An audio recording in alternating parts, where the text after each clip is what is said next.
Hey, let me Do you know just what I hold mean? on. Let me just stop you here Okay. before you go any further, guys. You know, you said about the five-sided square.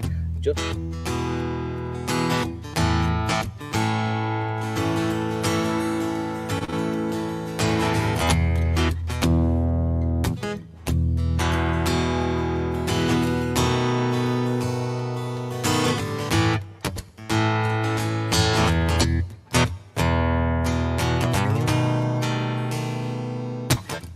Is it a hump or a drop? What do you say?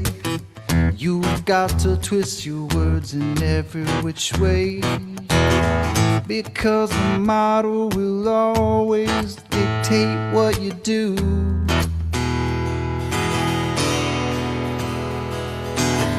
Everybody knows that you've got the model affliction blues.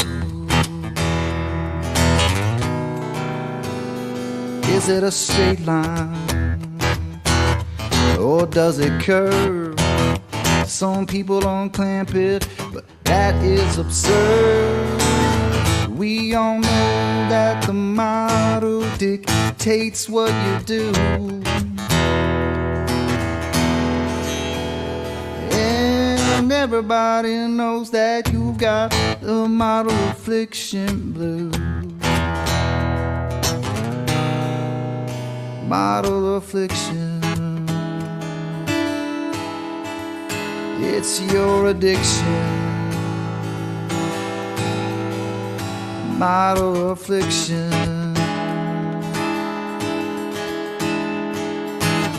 it brings you so much pain. It's your ball and chain.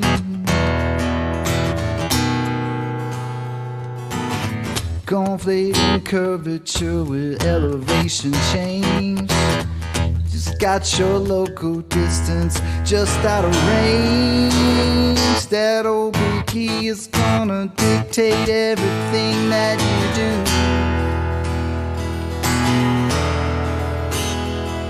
And everybody knows that you've got the model affliction blues. Model affliction, it's your addiction. Model affliction, it brings you so much pain, and it's your ball and chain.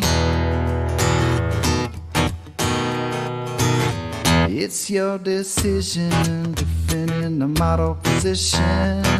You just don't know the geometric proposition.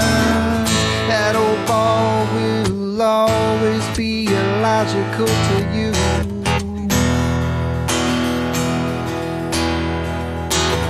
That's why perpendicularity is a puzzle to you. Model affliction, it's your addiction. That old model affliction, it brings you so much pain. It's your ball and chain. And everybody knows that you've got the model affliction blues.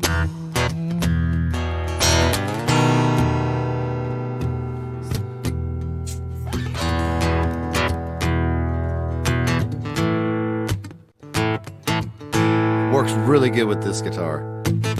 Is it a hump or a drop? What do you say?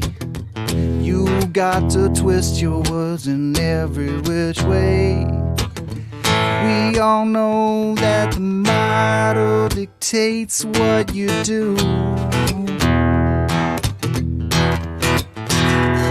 Well, we know you got it, the model affliction.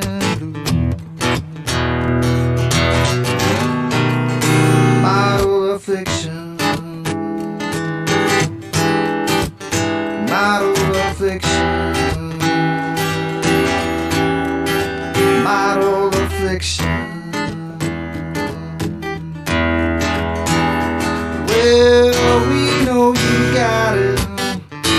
model affliction blue.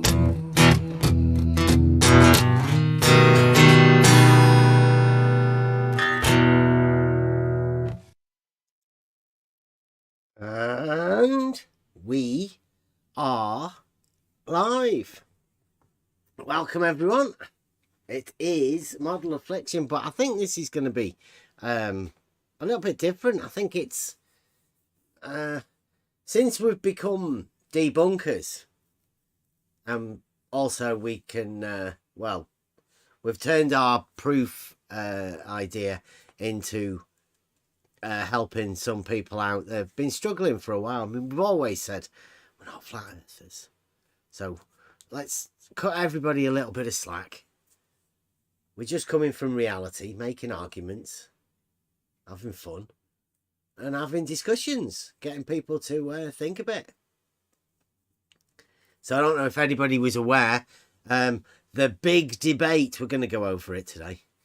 The big debate happened at the weekend. It wasn't really a debate. I don't want to put you down right now, but it's mainly going over definitions. Because somehow adults have to work over definitions for very anal. I mean, they did say that to me at the beginning when I said that level was horizontal and I could prove it. They said that's just definitional, and I said no, it's not. I said it is a definition, but I mean, it doesn't matter. Let's get to the proof. Let's get to the argument. And they could never do that, so I never managed to ever get to any argument. It's weird, but every conversation we ever had always ended up missing it. You missed it, did you, Gadget? Well, lucky for you, because we're going over it tonight. The whole thing. Blue Marble Science live streamed it's now called Can Two People Both Be Below Each Other? Question mark. But I think it was titled something a little bit different. Might be able to see when we go over it at the beginning. So if you didn't see it, a lot of people did see it from Blue Marbles. I think there was 70 people watching it live. There's over 1,000 views on it. It's getting some good numbers. Blue Marble, I mean, can't wait to, it's a good job that Blue Marble did put it out, actually, because, this sort of debate is what we're after. They could have been a little bit less anal about the definitions and, well, the proofless logician, Betty. I think he's after a follow-up, because obviously they've still got another couple of hours of working out definitions, and then they might be able to get into the actual debate. So, but if you want to get an idea of how well the debate was going and the moderation over there at the new Blue Marble Science debate arena he's got over there on his channel. Anybody got anything else? Because we obviously we've got loads of stuff to go over. Anybody got anything? Well, I missed it too, and I'm excited that you actually got it recorded, because I was under the impression that it wouldn't be recorded. So I'm really happy and excited about this. Yeah, it was a bit touch and go. Blue Marble Science didn't seem to be hyping it up, or he hadn't billed it as doing anything, but then it came the time and he did. He surprised everyone with a surprise debate live stream. I'll let everybody know now, it's Model Affliction Monday. We will be proving the dogmatic globe by doing reciprocating rumpus poles. We're going to double up. Rumpus was only going one way. If Rumpus is out there, if you're listening, Rumpus, put your video out of how you made your rumpus poles. and we'll see whether we can fit that into the budget. Otherwise, we've already got about £500 pounds for each rumpus pole.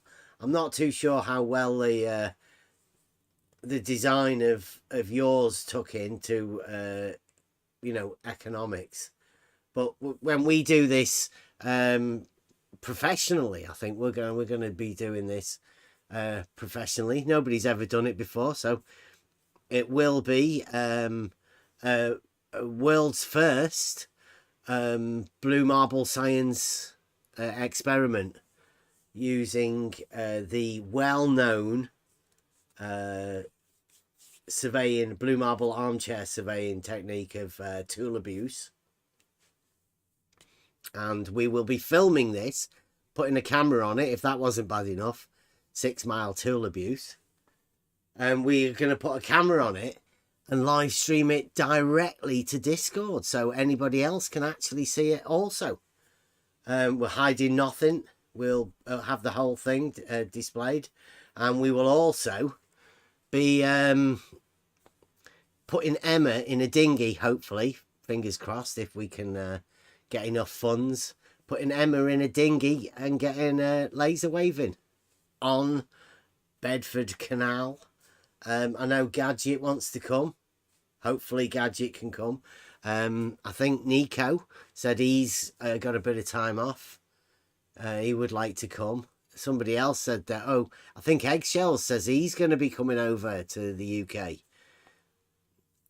Maybe having Eggshells there as well to witness the reciprocating rumpus poles. So it could be a big event. So watch this space. We're going to go over the planning, and we'll do everything. We'll do a behind the scenes, the making of the argument, the planning of the event. We'll do it all on the level. The only place that you will ever see reciprocating rumpus pole observations, sighting rumpus poles with 2 auto levels. Only here. Okay, was that good enough? You like that? Right, I'm going to do a little bit of this. Let me get this screen. That's there for you guys, and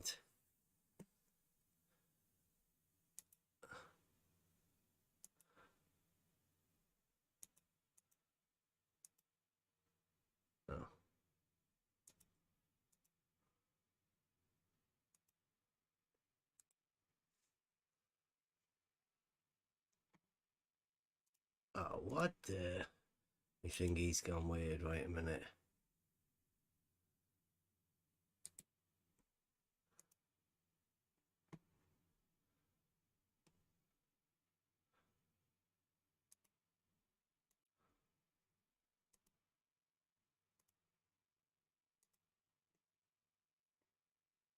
Why is it showing the wrong fucking screen?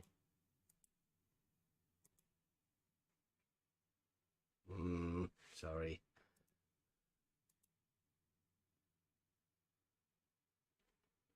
I think that'll do.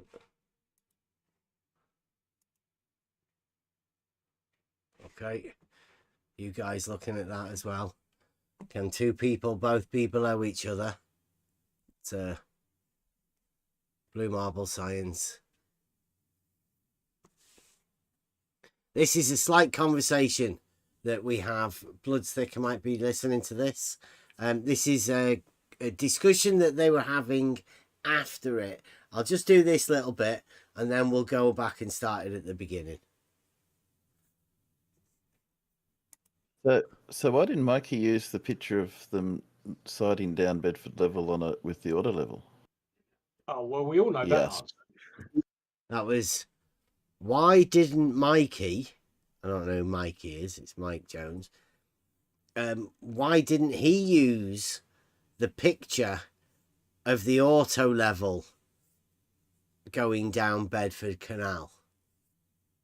That would be the picture that we took. when we went to Bedford. Nothing from Rumpus. That's the hours on the level footage of when we were going and checking for this particular thing that we're talking about, the reciprocating Rumpus poles. We've been down there, we've tested it, the best conditions during the day.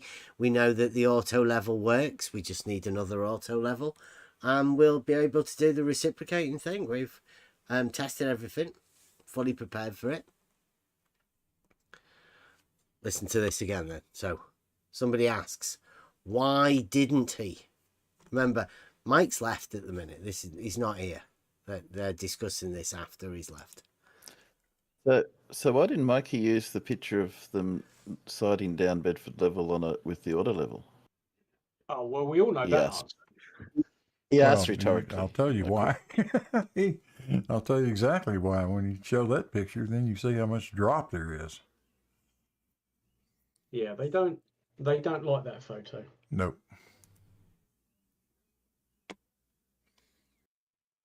Okay. So Blue Marble. You want to hear that How again? much drop there. Oh, well, we all know that Yes. answer. He asked Well, rhetorically. I'll tell you Okay. why. I'll tell you exactly why. When you show that picture, then you see how much drop there is.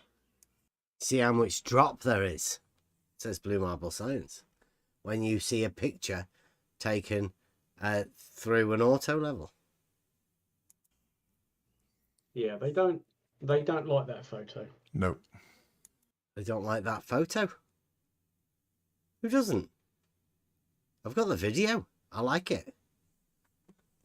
It's one of the only videos that you'll ever see of an auto level sighting down Bedford Canal with a really clear picture. I really like it. I don't know why these people make up this fantasies that they have in their heads. Told you. Say it again. If that was Farmer's Boy, and Blue Marble Science and Terry, who else? Matt, Blue Marble, Betty, Alan. We are going to go to Bedford and do the reciprocating Rumpus pole sightings. We are going to be the ones to do that. We're not ashamed of it. We're not that we don't like it. We do like it. That's why we go there to do it. I don't know what's up with these people. Why would somebody go somewhere to do something that nobody else is doing and then not like the results because another group of people happen to misrepresent what it is? I mean, I don't know. It's a very strange group of people that we're dealing with here. And this is after. So a little bit more, I think. Silence, obviously. But the That's auto when level. that's when they say, oh, you know, you'll see something different when you use a camera to take a photo through an auto level, you know. You'll see something different when you use a camera to take a picture through an auto level. Says Farmer's Boy. What will you see different? You not see what's in the auto level. You not see, like, use it as a image viewing device. A little bit more. A little bit more. So are they You really, see, Go on. Sorry, you go can on. see the same plus crosshairs. So that's the difference. Yeah. Crosshairs only. really saying? Are they really saying that if you look through it, you see something different to what the camera sees? Are they? Do they Yes. really mean that? Yes. Yes. Yes. Because Yes. they know exactly and- what that. Yes. What? I mean, what? Yes. What's he saying? How do you know that what you see through the lens of an eyepiece is the same as what somebody else sees through a camera? Well, if you've got a camera in front of the auto level, how do you know what you're seeing through the auto level? Because Got a camera in the way. because they both use lens. So we know that camera is seeing, let's say, the same thing as our eyeball. How do you know, though? Because the thing is that we have to keep pointing out here is that affixing a camera to an auto level isn't a surveying technique. They tell you not to do it. It's not something that you can use the surveying tool for, as we showed when we did it. Yes, I agree. But the question was that can we see the same? Not for measurements, of course, but just for seeing, it's the same. So we can see the same picture, not so accurate as with eyeball to measure to the millimeter, of course, but still we can see the picture, the same picture. Yeah, the point is that it does move the crosshairs, but how do you know that what you see through the eyepiece isn't the same as what you see through a camera? Because if all you've ever done is armchair surveyed, then how do you check what these people are saying? You know, they're telling us what we're saying, yet have they ever actually looked through the eyepiece of a thing? Or have they only ever done it through a camera that we've supplied the footage for? And how do you tell the difference? Well, I'd suggest that you wouldn't ever be able to tell the difference because nobody else has ever put a live camera on an auto level and fed the feed into Discord before. What reason would anybody have for doing that? So the only way that these guys know about any of this sort of stuff is because we've put a camera on an auto level. Like now, when we did that, you point out to people that this isn't surveying. This technique of affixing a camera onto an auto level isn't surveying. Cannot be used for any surveying operations or anything. It's just purely to let people know what it looks like whenever you're looking through an auto level. That's the point of this. So how would you know is what the point of what I'm trying to say is. We know because we've checked it, and we know how you do check that because you do it twice. You do a 2-peg test with the camera and 2-peg test without the camera. You can tell which one's more accurate, can't you? If they're both just as accurate as each other, then there's no difference. If one's more accurate than the other, then that's the best one. What I'm pointing out is that these people haven't ever done that. Although Farmer's Boy Rumpus has claimed to have a lot of footage already. So Farmer's Boy might have done this. Farmer's Boy might have already checked that the camera on the back of the auto level that Rumpus has is just as accurate as sighting it by eye whenever he did the 2-peg test for Rumpus's auto level. I don't know. Hard to tell, seeing as Farmer's Boy is a typical Farmer's Boy and he just talks like this in the background. States a load of shit. I'll put it again. Here we go. Listen to Farmer's Boy. If you look through it, you see something different to what the camera sees. Do they really mean that? Yes. Yes. Because they know exactly And what that photo displays. That was 3 people that agreed and said yes then. So Baby is asking question because he wants to know something about surveying, and ground surveyors like Farmer's Boy are answering question professionally, of course. Yeah. And now Baby can continue because he now knows better. Yeah, because just Betty's ridiculous. asking Farmer's Boy what we think without coming to us and asking us. Just go to Farmer's Boy and ask Farmer's Boy.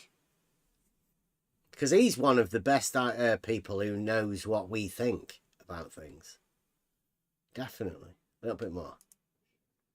And attaching a camera to an auto level affects the vision too, apparently. Of course, yes. Because unfortunately, one of their tribe, no names, no pack drill, blood sticker, thank you very much. Here we go. Listen to this. This is Farmer's Boy. Go back again, so just so you listen to this. Too, apparently. Of course, yes. Oops. Because unfortunately, one of their tribe, no Unfortunately. names, no pack drill, blood sticker, thank you very much, Blood sticker. took a photo from the bridge at Welney, down the 6 miles to the bridge at Salters Load. And when you actually look at where the crosshairs are, they are way above the bridge at the other end. But those two bridges are, they're not exactly. So that's Farmer's Boy saying that unfortunately, Blood's Thicker took a picture of Welney Bridge with an auto level, and the crosshairs were above the bridge. That's unfortunately, yeah. Well, unfortunately for Farmer's Boy, Blood's Thicker didn't go anywhere near the auto level, other than to do a 2-peg test, but he didn't take any pictures through it. So it appears that Farmer's Boy's unfortunately is unfortunate for Farmer's Boy because he's talking shit. But listen to it again. Okay, this is Farmer's Boy talking shit, and then the consequences of Farmer's Boy talking shit. One of their tribe, no names, no pack drill, blood sticker, thank you very much, took a photo from the bridge at Welney, down the 6 miles to the bridge at Salters Load. And when you actually look at where the crosshairs are, they are way above the bridge at the other end. But those two bridges are, they're not exactly the same height, but they're not far out. There might be 3 feet. I don't know, half a meter in it. But it's like, well, if you're using an auto level on one bridge, why are the crosshairs, many feet higher compared to the bridge 6 miles away? And we all know why that is. So they have to come up with bullshit excuses to explain it. Oh, We all know why that is. Why you can sight rumpus poles at Bedford. We all know why that is. No need to say any more. the latest is Bev is going to now get another auto level and point them at each other. There you go. That's Blue Marble Science trying to bill the reciprocating rumpus poles. Thank you very much, Blue. That should be interesting. Should be interesting. Well, He's the captain of that one. Should be, shouldn't it? Reciprocating rumpus poles at Bedford. Not only can we use auto levels to bring you some of the best footage from Bedford bridges, 6 miles, historic place.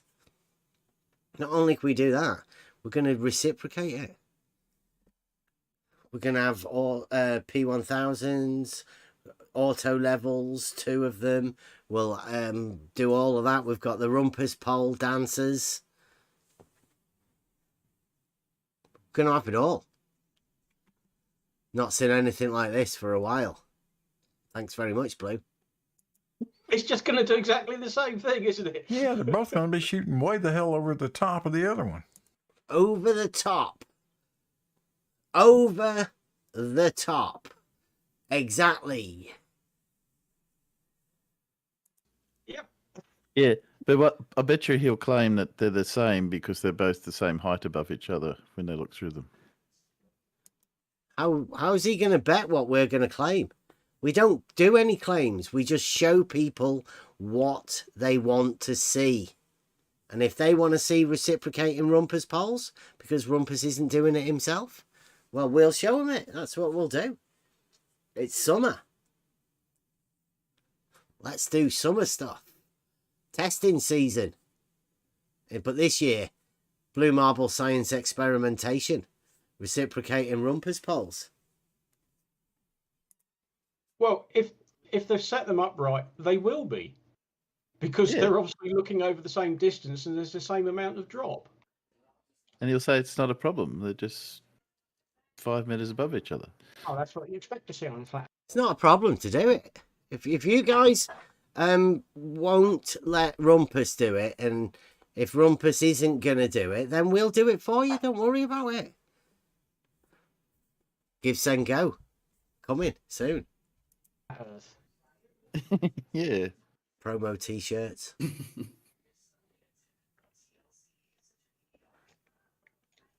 Doesn't work, of course, but you know, that'll be something they'll claim. Doesn't work. I think the Wallace test was stronger, which didn't.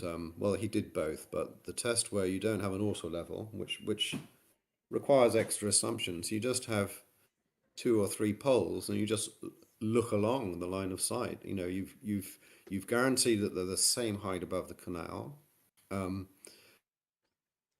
you see the middle pole higher than the other. I don't understand how they can explain that. That's an undoubted effect. Higher in the middle. Good one, Betty. Going for the hump. Betty favours the hump. Yeah.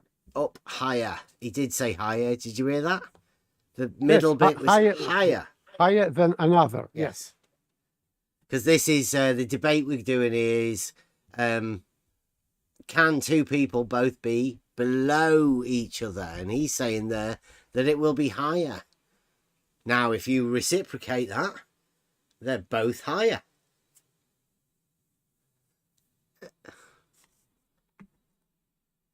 They can't, and that is related to Rumpus's test if he ever does it. You know, he's going to have a series of. Did you hear that?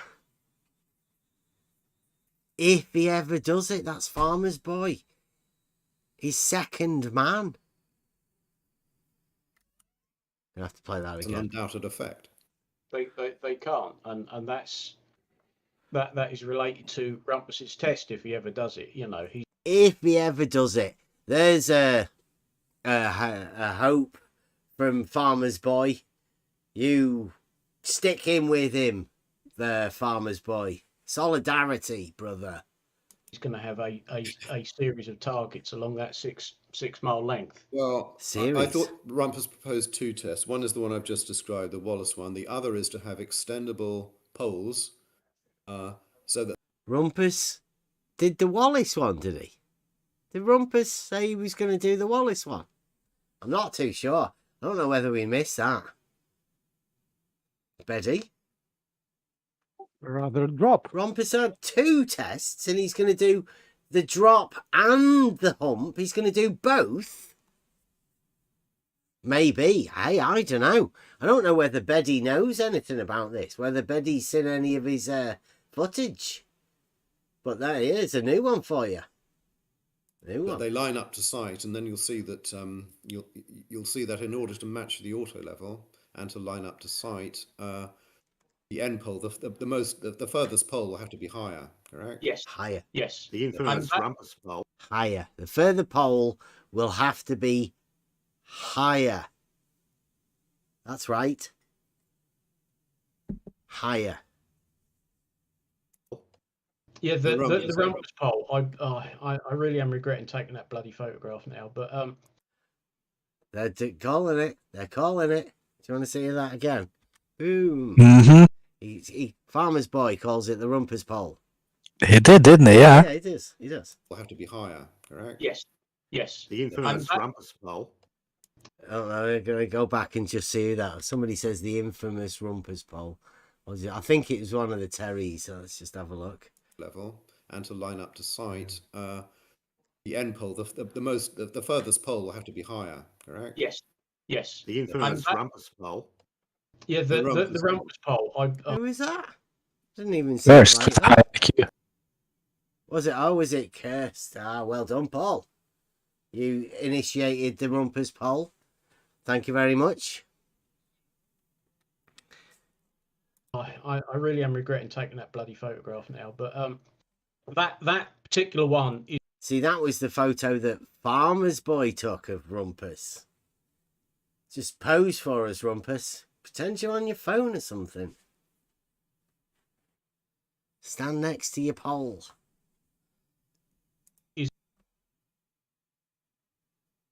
It's something like 5 miles away from the bridge, and that will be the tallest one because obviously it's the furthest away.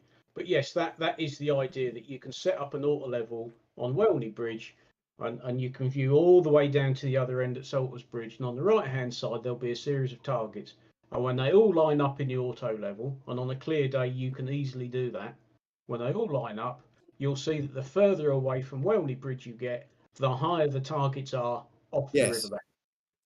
See, they know that on a clear day, you can clearly see that because we went there and tested it.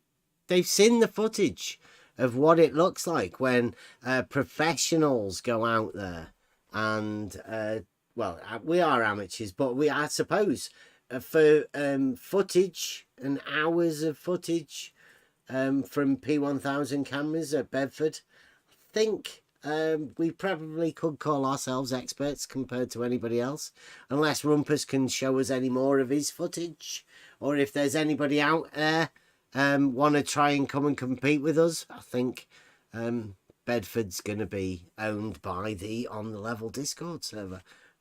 Footage, if anybody wants any, you know where to come. We've got it all.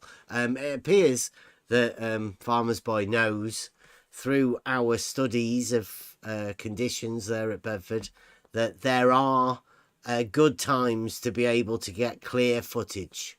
Unaware, and I'm unaware, as whether they actually have any of that footage for themselves, or whether that is derived solely from the footage gained from the On The Level Discord server. We're unaware. Correct. And that's it.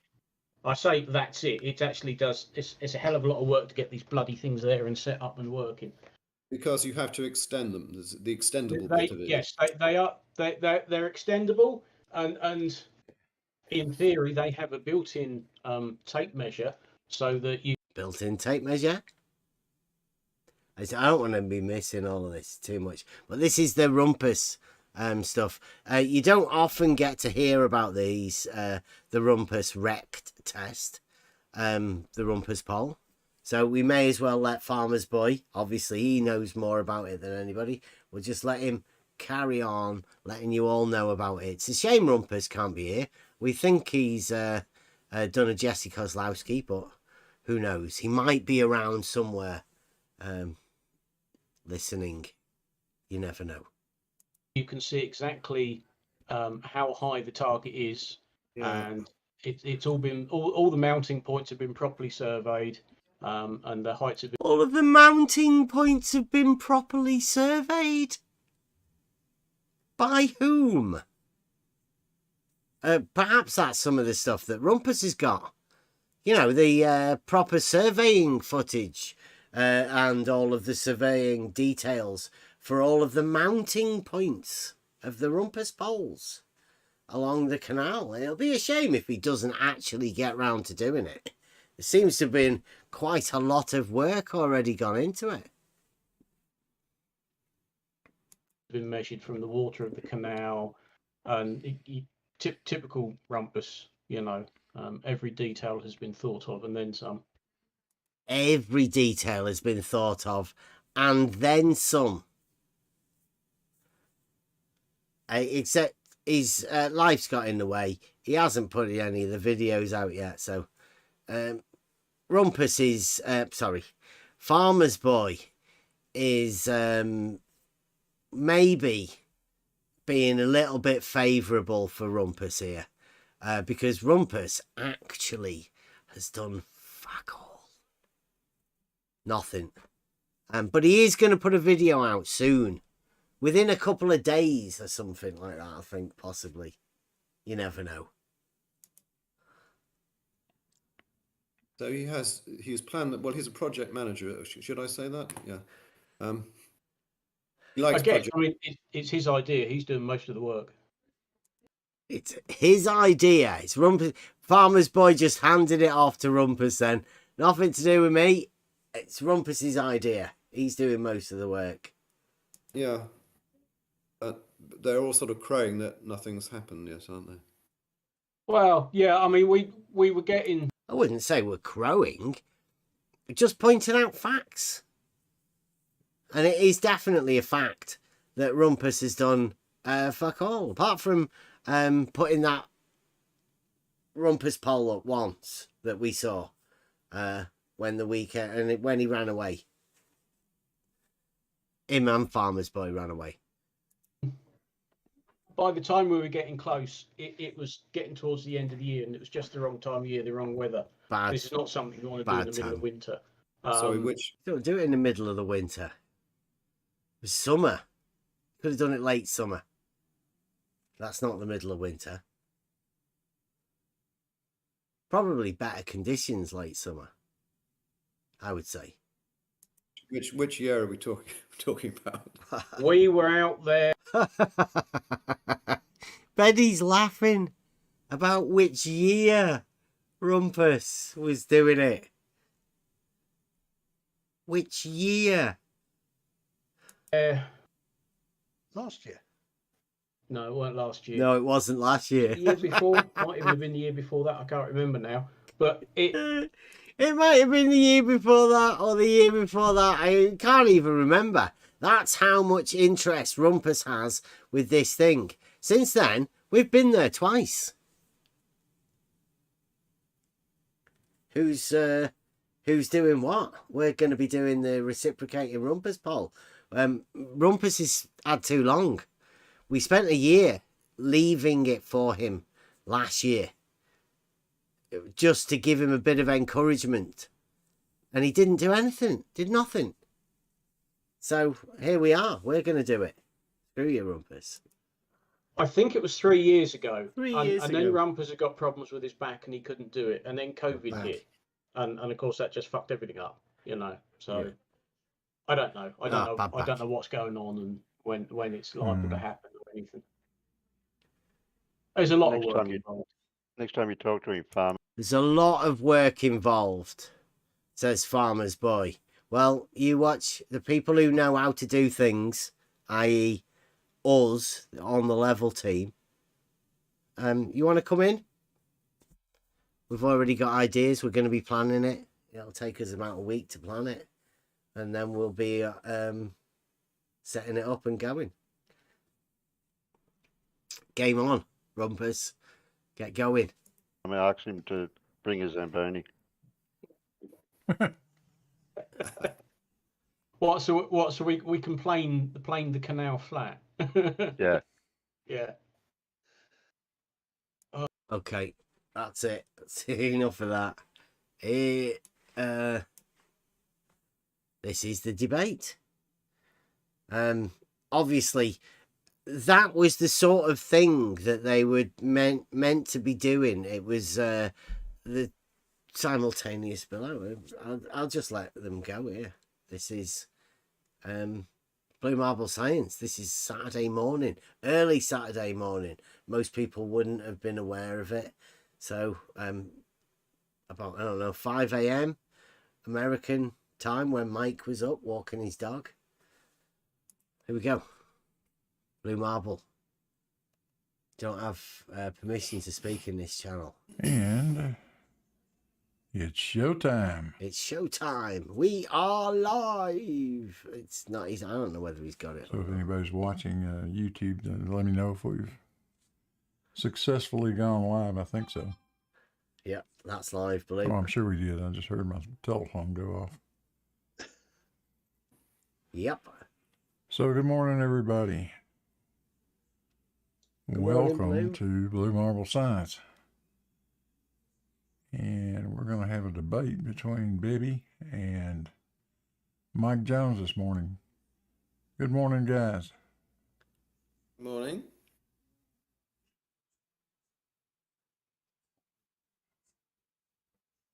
Good morning, Wally. I think Wally needs to log off and log back in again. Where did Mike go? Wally's in there. I got a DM from Wally, said he's not going to be speaking, so we don't need to worry. So we don't need to worry. Good morning. It's Mike. Yeah. Hi, Mike. Can you hear us? He can hear us, but he can can't. now. I can now. You there, Mike? Yeah. Yep. You hearing him okay, baby? Yep. Okay. Okay, now, can you see that in the stream now? So, like, discussion with Mike Jones? Like, why is that in inverted commas? Why is he... And why is Beddy's not? Like, what's the difference between these two people? Mike Jones, is that any different than Bebby? I think he's called Beddy. Rumpus called him Beddy anyway. I'm not too sure about that, what the idea of that was, Blue. I can't hear Mike very well, though. Maybe my volume is down. That's fine. I can hear you now. I'm hearing him. I'm hearing Mike fine, quite loud actually. So we're all good. Well, the So volumes look good on YouTube, so I'm going to go on mute and you guys carry on. It's strange. The title is weird because the subject is the double below. Is it possible for two people to be below each other at the same time? Not what the direction of down is. Yeah, fair enough. Why is that? Yeah, okay, good. Blue, can you fix the title? Since Betty said fair enough. There's no point fixing the title. Okay, but we all understand that the subject is it possible for two people to be below each other simultaneously? Yeah. We understand. Here are the 4 things. Okay. We want to establish the truth of. We understand. We understand that that's absurd, right? I mean, you DM'd me and said that's idiotic. Yeah. Bleedingly obvious. Can we start with the rules, please, Mike? How about... I know Beddy's keen to get into the rules because he's a little bit anal. I would say that wouldn't it be better sorting out the title of the debate? It's on your channel, Blue. So, okay. Blue wants to point out that this thing at the beginning here, discussion with Mike Jones in inverted commas and Bebby, Blue Marble Science, 13th of May 2023. This isn't Blue Marble Science because it's got Blue Marble Science on it. Blue wants to point out it's Beddy's slide. Okay, is that okay with you, Blue? Yes, it's not. Although it's got Blue Marble Science on it, and you may think it's got something to do with Blue Marble Science, it's not. It's Beddy doing this. This is the presentation that Beddy's doing for the debate that he's arranged, I guess. I don't know. We're judging Blue Marble and the debate thing as well here. So I'm going to go on mute and you guys carry on. Blue's going on. It's strange. The title is weird because the subject is the double below. Is it possible for two people to be below each other at the same time? Not what the direction of down is. Yeah, fair enough. Yep, fair enough. Was agreed there by Beddy. And as Blue Marble says, this has got nothing to do with Blue Marble. Apart from the fact it's got Blue Marble Science wrote on the thing. This has nothing to do with Blue Marble Science. Is that? Yeah, okay, good. Blue, can you fix the title? Since Betty said fair enough. There's no point fixing the title. Okay, but we all understand no that the subject is it possible for two people to be below each other? I noticed that Blue did change the title right here. So thank you very much, Blue. Even though Beddy says he won't, there's no point in doing it. Thank you. They're simultaneously. We understand. Here are the 4 things. Okay. We want to establish the truth. We understand. We understand that that's absurd, right? I mean, you DM'd me and said that's idiotic. Yeah. Bleedingly obvious. Can we start with the rules, please, Mike? Whenever you're ready. Rules? Rules. Okay. I mean, I don't have any rules. Just don't insult me. That's my only rule. Yeah. Rules, no insults. 1. This isn't... I think when we were listening to it in the morning, Emma said, isn't this the job of the moderator to point out the rules of the debate. Like, why is the person that's having the debate, so-called debate, the one discussing the rules of the debate? Surely that's the moderator's job. Surely the debaters should just debate. I think this was perhaps one of Beddy's minor mistakes. He should have just done the debate and let Alan do the moderating, or Blue Marble do the moderating. And I'm not too sure which one. But excellent. Yeah. Second rule: straight answers to straight questions. If I ask you a question, saying Why you would don't you be know is asking? okay. Why would you be asking questions? I'll be asking questions of you. Why? We want to establish agreement, and We're already in agreement that two people can't be below each other, though, at the same time. Right, we're not going to get any further unless you agree to point 2. We're not playing poker. Whoa, we're not going to get any further unless you agree to point 2. I mean, what's going on? Is this normal debate tactics, where you allow the person who's having the debate to say someone they're not going to go further unless you agree to the rules of the discourse? It's straight questions. Well, obviously. But that straight question shouldn't be, will you agree to the rules of discourse? Playing poker is not a debate. So yeah, why he's putting this idiotic sentence here? I don't know is okay. He's allowing the use of I don't know within, this is Beddy, and within the rules of the debate that he, I mean, Blue Marble Science build this and Wally as a debate, but it seems at the minute that the debate hasn't been arranged.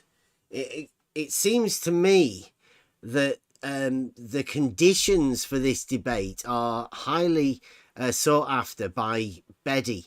Mike says he doesn't have any rules really, apart from let's just go with what we're going with. No insults. Let's have the debate. Let's go. Whereas Mike is still the one Beddy's still trying to work out what exactly the rules he wants to go with are. You're not sitting there sort of having something in your head that you're not going to tell us. If I ask you a question, you answer. And likewise, if you ask me a question, Okay. I will answer in good faith. Great. Are you cheating on your wife? Personal questions, not allowed. Religion, not allowed. Anything personal, where do I live, not allowed. Straight answers on the subject matter to straight questions on the subject matter. The subject matter being two people simultaneously able to be below each other. Yeah. Yeah. Well, the 4... Which we are. So the subject matter, Mike just said there, is two people being able to be both simultaneously below each other. And Beddy has agreed. That's that was the debate set up. Beddy, Mike, obviously the position of that's fucking ridiculous. And Beddy, obviously, defending this position. That's where we are. It's hardly surprising that Beddy doesn't want to go into the actual debate because, well, I don't know, he needs to obviously set up a few rules so he can actually talk about it. It sounded to me that in the very beginning, when Mike asked that question the very first time, Bebby actually said yes when Mike said that they talked in DMs about this and asked Bebby about it, and Bebby did agree with Mike at the very beginning that it was absurd. Yeah. Yes.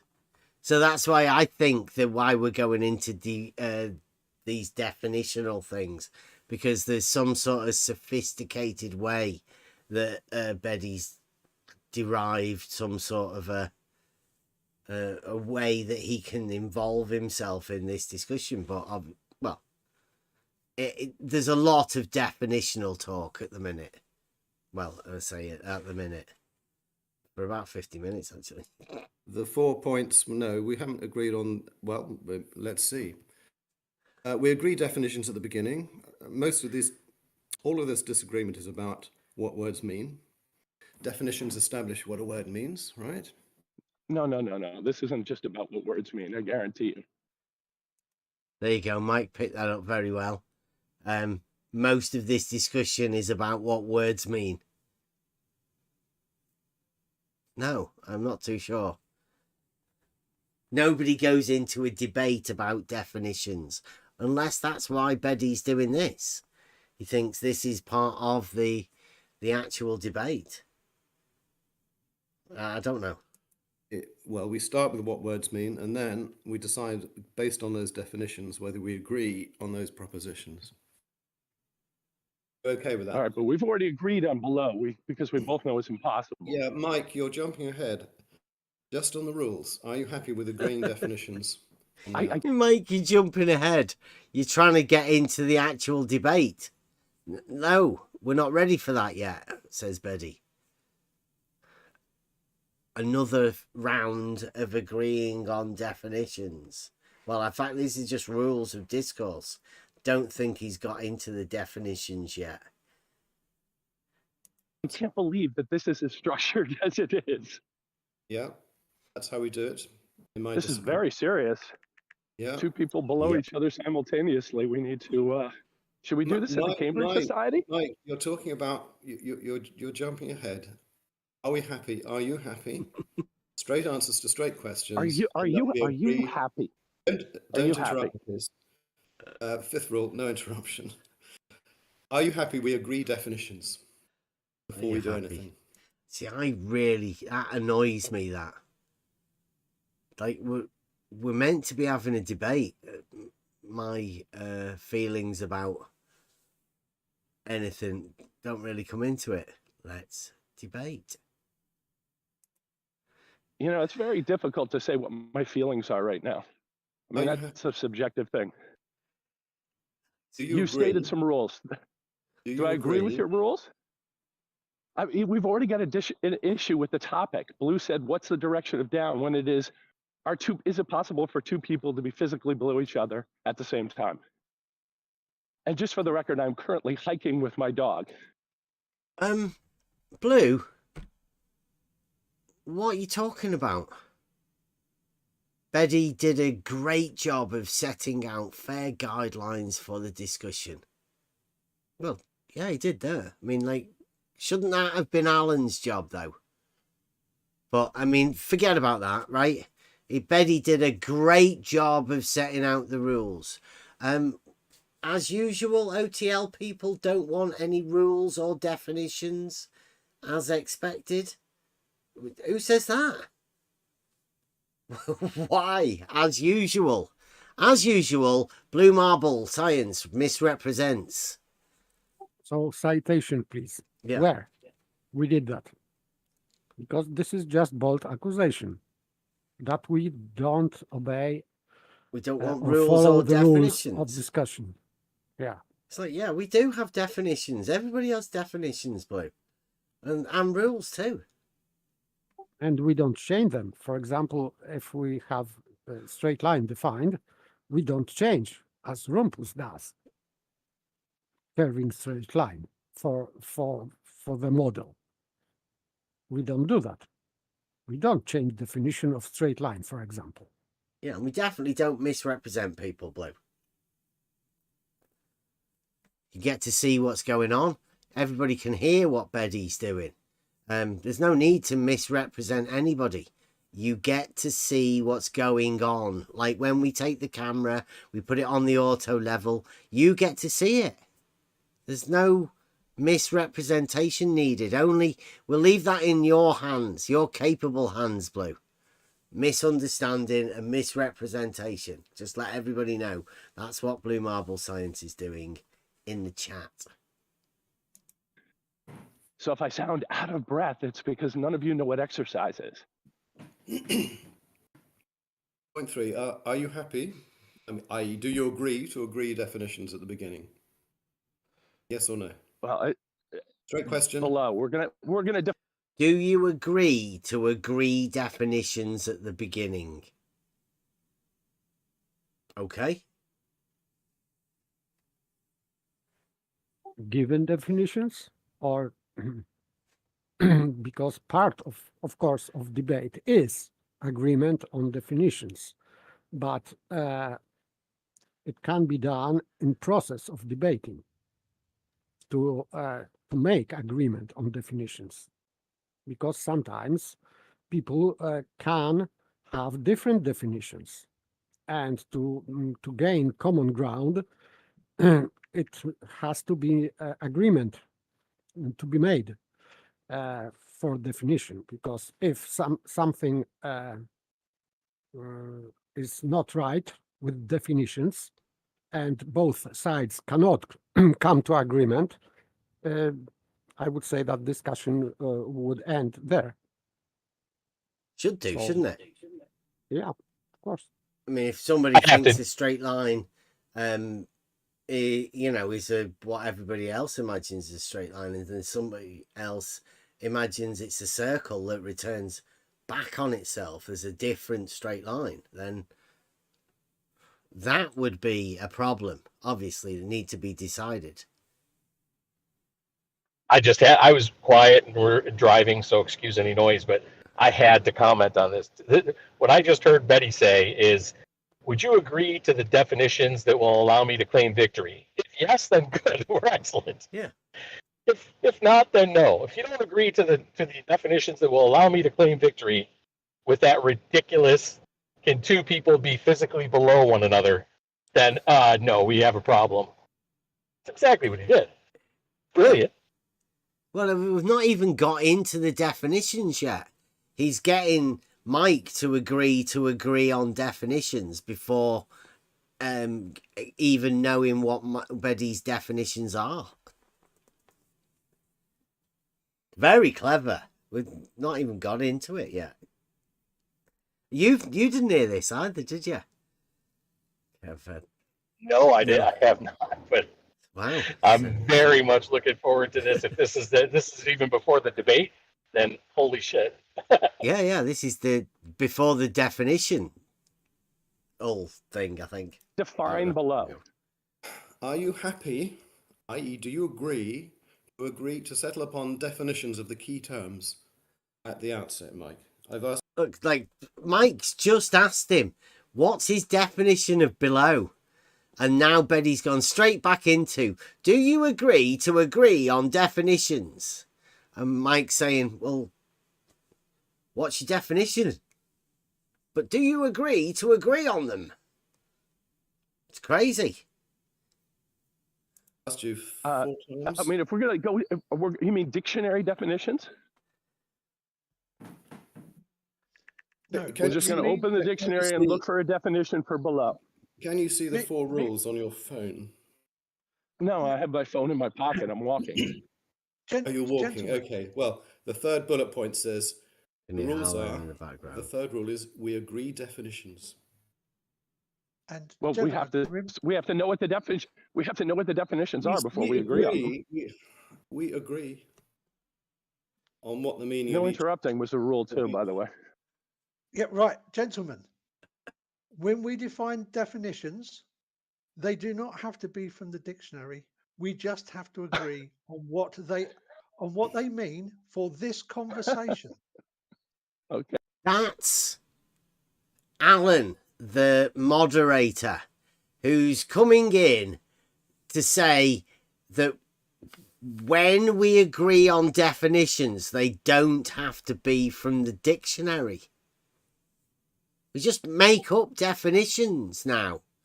I mean, yes, for purpose of the debate. Yes, so this is. It's like Kevin was saying. He's setting it up for Betty to have his definitions that will allow him to win the debate. Especially if you don't need to use definitions from the dictionary, you could just make something up. And then force somebody to agree to it because they've already said that they're going to agree to the definitions. sophistry off the charts. And remember, the moderators just said, I'm going to have to put that back again. This is genius. This is the lead moderator for the debate at Blue Marble Science HQ. We agree on what the meaning No of each... interrupting was a rule too, by the way. Yeah, right, gentlemen. When we define definitions, they do not have to be from the dictionary. We just have to agree on what they mean for this conversation. Okay. Crazy. Okay. Are you okay? Sorry. Are you okay with that, Mike? Just for this conversation, so the definition can change in another conversation? The definition stays as agreed, unless we agree to change the definition.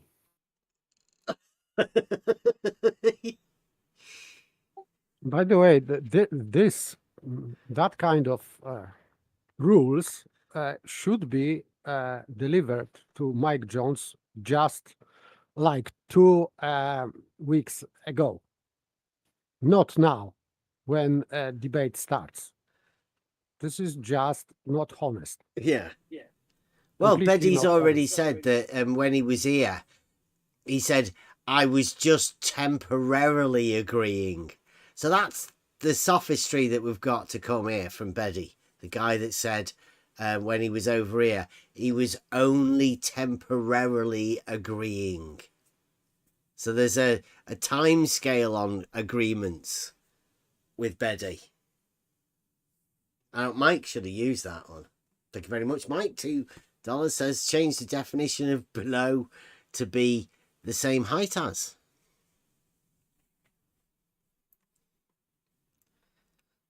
Blue Marble says he's fixed the title, but it still says the same here for me.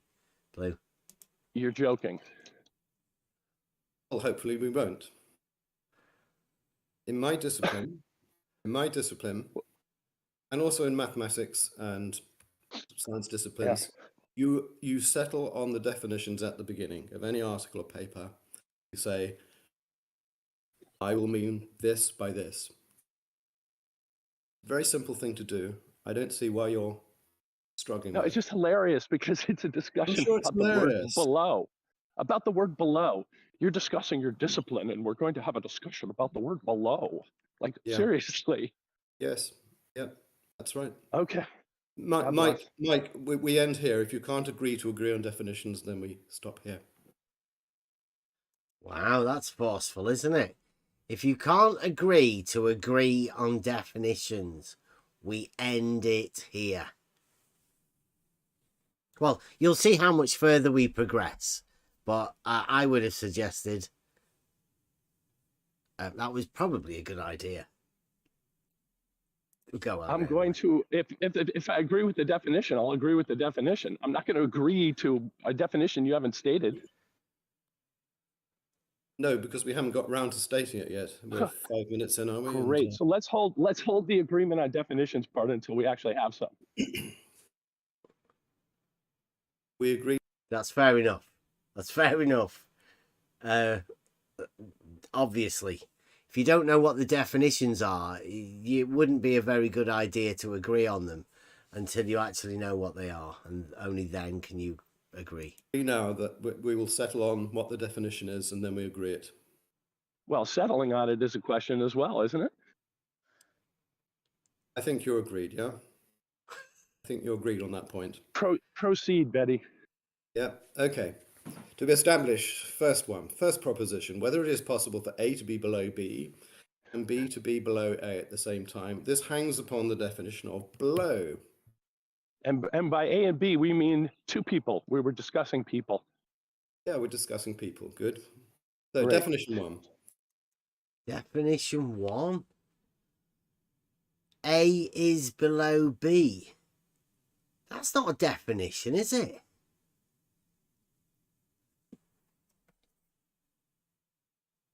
How can you have a definition of a statement? Is a statement a definition? A is below B. That's a statement. Why do you need a definition for a statement? Sounds like your premises that you're going to be working on, he wants a definition for. This is statement of fact. This is not definition. Definition is saying what the thing is. Yeah. And it is not saying that A is B. That would be definition. Let's say that A is B. That would be definitional. But A is below B is just predicating. This is predication about A, that A is below B in relation to B. So that would be it's either true or false, right? Therefore, that's a statement that's able to be placed as a premise within debate. No. It is just a statement, one sentence, and you predicate on A that is in relation to B in that way. This is predication. This is subject being A and predication being below B. Yeah. This is what you are predicating upon A. And this is not a definition. As far as I knew, the debate would be A is below B and B is below A. Therefore, both A and B are simultaneously below A and B, right? The reciprocated belowness. Yes, that would be like a syllogism. Yeah. So therefore, A is below B would become part of the premise. It would become part of the debate, not decided that needs to be defined at the beginning of the thing. I mean, I don't know what's going on here, Blue. This sounds ridiculous. This is not definition. He's trying to define one of his statements within an argument. It sounds... Surely Beddy knows this. Sounds like he's doing a bit of sophisticated. This is an assumption. In syllogism or in logic, that would be, the statement would be at best assumption. So we assume that A is below B. This is assumption in the, this is not definition. Let's go. This is one of the things that needs to be agreed upon. A is below B. So let's cover that. Definition 1. A is below B. We can define it in a number of ways. I'll define it as A is closer to mean sea level than B, or equivalently, A has a lower elevation than B. Are you happy to agree on that definition? A is closer to mean sea level than B? Yeah. So like... See, I think this is sophisticated tactics here. Mike's sort of trying to agree with the definition of a premise, statement. I don't know. This surely should be part of the argument within the debate, not part of the definitions that need to be agreed upon at the beginning. So like a single datum at one point in a location. Yeah. Just one point though, the datum is just in one location. Why don't we just use like the surface of liquid water in a canal? Well, equivalently, A has a lower elevation than B. Yeah, okay, let's have a canal. Nicely done. A is at one end of the canal, B is at the other end. Perhaps they're 100 miles apart. Excellent. Yeah? 6 miles is 6 miles is enough. 6 miles is enough. I get where you're coming from. Right. If A is below B, then A has a lower elevation than B, which means A, excuse me, A will be closer to the surface of the canal than B. Correct. Correct. We got there. Yeah, I'm proud of you. That's good. Yeah, I'm proud of you. I Mike. agree with that one too. Well done. Does anybody have any problem with that? No, I have no, but it assumes straight line. So this is what Paddy will be debunking, maybe. Yeah. Well, problem, I'm not so sure, but it is, I guess, in this case, inherently assumed that both A and B are both above this reference when they say closer, because theoretically there could be, like A or B could strictly be below the surface and still be closer as the other one is above it. So that's for the debate. This is just definitional. But I you know, A is closer to mean sea level than B. Yeah, it's gonna lower elevation. That's what that means. And equivalently, A has a lower elevation than B. Same thing. Lower, closer to mean sea level. It's lower elevation, providing that you're not below. That's good. You okay? Yeah, we're two people standing on a frozen canal. If they're both the same height, if one is at one end of the canal and the other is at the other end of the canal, neither is lower than the other. You got it. So below is an Nice. asymmetric relation in mathematics. So that was on the surface of the canal, neither is below each other. Said by Mike. I less than, closer than is asymmetric. So A cannot be below B and B below A at the same time. We're both agreed on that. A cannot be below B and B be below A at the same time. Yeah.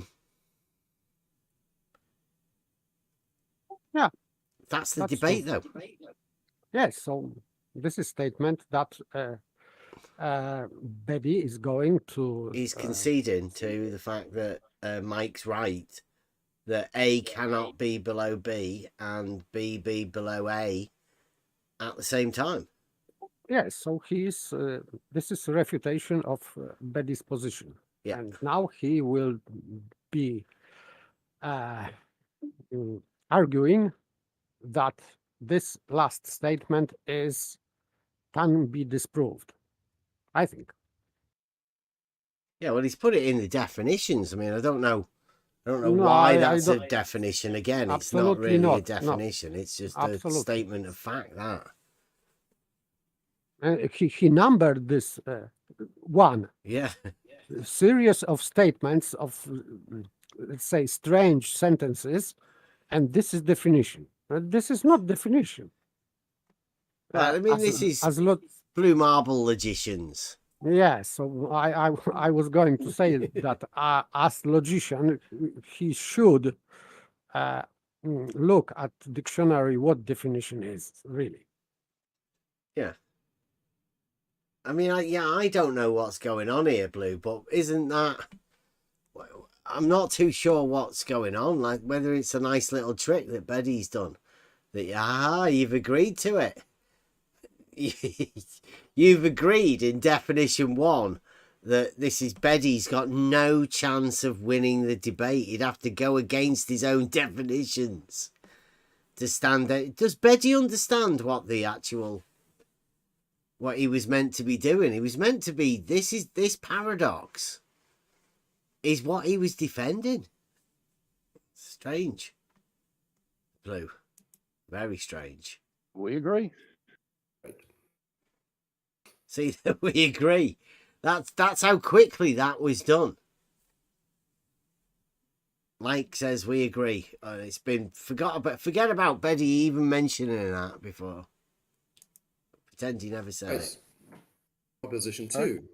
Whether it's possible for A to be below the eye level of B and B below the eye level of A at the same time. Again, we need to define below the eye level.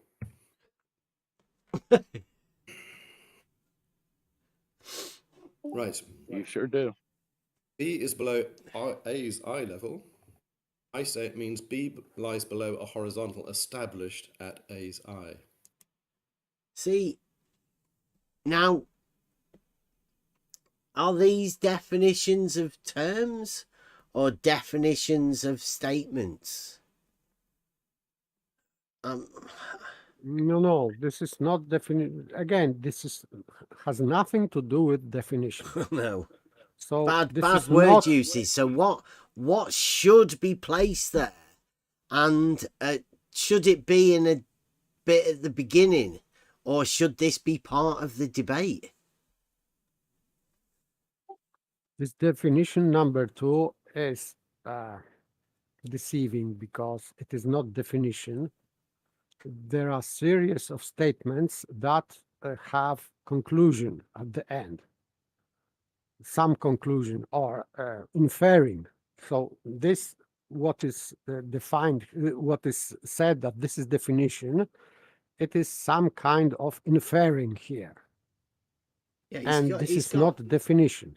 From which definition it follows that. Yes, right. so Well, this that's is not inferring. what happens Yeah. with definitions. It's Absolutely not a not. definition to start off with. Absolutely, you're right. Yes. Nor the first was definition, nor the second. They are not definitions. So for the audience, that maybe some people will think that, okay, these definitions are complicated. They are not definitions.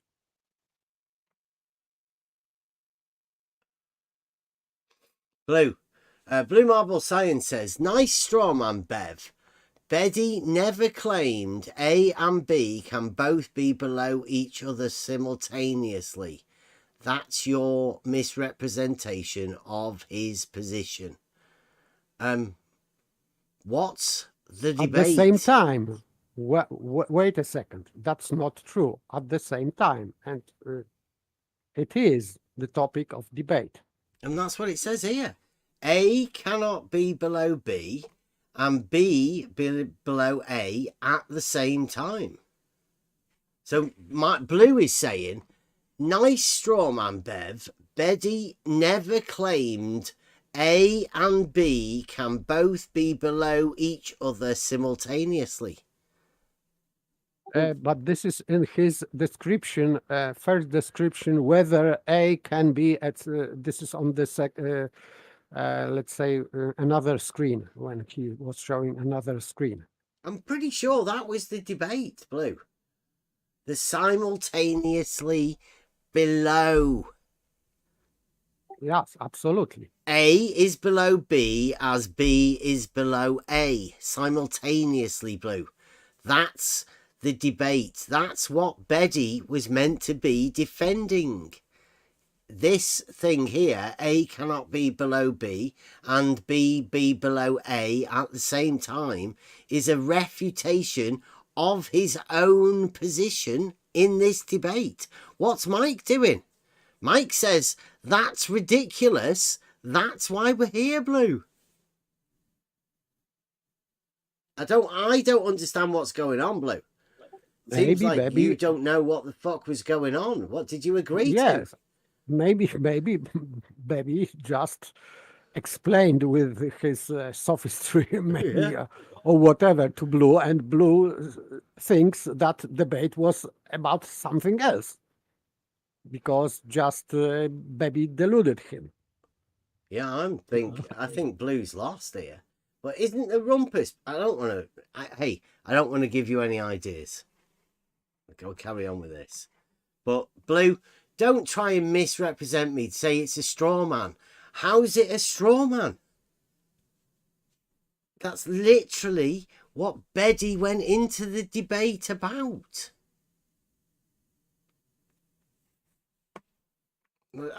Yeah. Yeah, and I am not into this debate. I am not very, let's say, very, very familiar with that debate. But I know I've been knowing for like 2 weeks the topic of debate. Yeah. So sorry.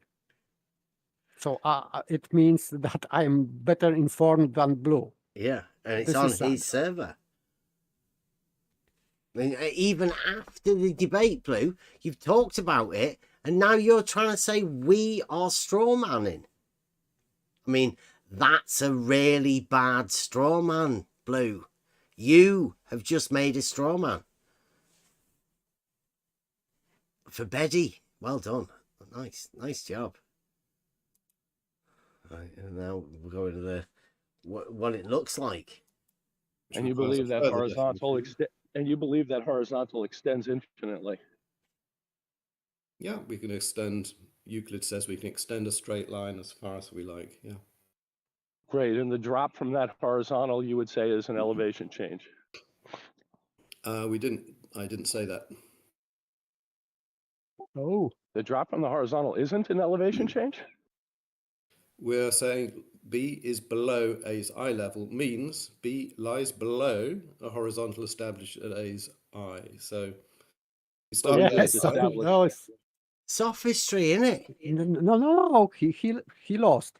He lost. Yeah. On that point, can you rewind it again? Because Blue. he said that horizontal is a straight line, and drop from that horizontal would be elevation change. He didn't say that at the beginning, but he admitted that at second hand. Can we hear that again? I'll put it back again. Blue, it's not a straw man. Perhaps Betty didn't understand what his position was within the debate. Perhaps he misrepresented himself. I don't know. But it's definitely not a straw man on my behalf. You'll have to explain what the debate is, Blue, because you don't seem to understand. And at the minute, with you saying that that's a straw man, I don't know what the debate is, Blue. You'll have to let us know what you say, because the title says, can two people both be below each other? Like, that's your title. It's wrote there. Can two people be below each other? That's your title, Blue. How's that a straw man if I say that that's Betty's position? Because it's not Mike's position. Blue, you are being dishonest.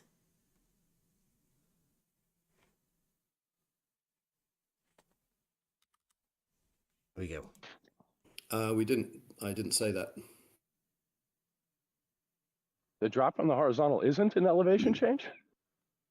We're saying B is below A's eye level, means B lies below a horizontal established at A's eye. So we start with A's eye. We just established what below means. Yes, he said explicitly that below eye level. Below eye level, Yeah. and for him, eye level is horizontal. Yeah, but he doesn't. He doesn't believe that a drop of from that horizontal is an elevation change. Yes, so he's contradicting himself. Yeah, he's not actually saying that. Contradicting. He's contradicting Blue as well. Yeah. Now that Blue's saying it's a straw man to state that that was Betty's position. But obviously it wasn't Betty's position. Blue's now saying that nobody has ever made the claim of the simultaneous below. Is Blue aware of Wally? Have you ever met Wally? And whatever. And whatever. Whatever. Yeah, that was the idea of the conversation at first, Blue. I don't know, you best go back and read the thread that where Betty came in at the end, wanting to white knight for whatever and Wally. He took up their position. It's whatever and Wally, Blue, that have got you into this position. And Betty, apparently. Nobody knows on the Blue Marble Science team what's meant to be going on. What's the debate? No wonder Betty wanted to do the definition thing. He doesn't even know what his own position is within it. He's entering into a debate with sophistry, armed purely with sophistry. Doesn't even know what his own position is. Then if anybody states whatever your position is, you can just use blue marble science to call straw man. Oh, now this is your claim. Yeah, it's my. If you claim what Betty's position is, it's a straw man. Because Betty doesn't have a position, obviously. Blue marble science just calls any position in a debate a straw man. Mike's position, but just in case you don't know, Blue, is that it's fucking ridiculous to imagine that both people can be simultaneously be below each other. That's Mike's position. Yes, and Betty is on contrary. That is not ridiculous. Yes. So he was going to defend this position that really two people can be below each other at the same As time. long as he changed the definition of below. Yeah.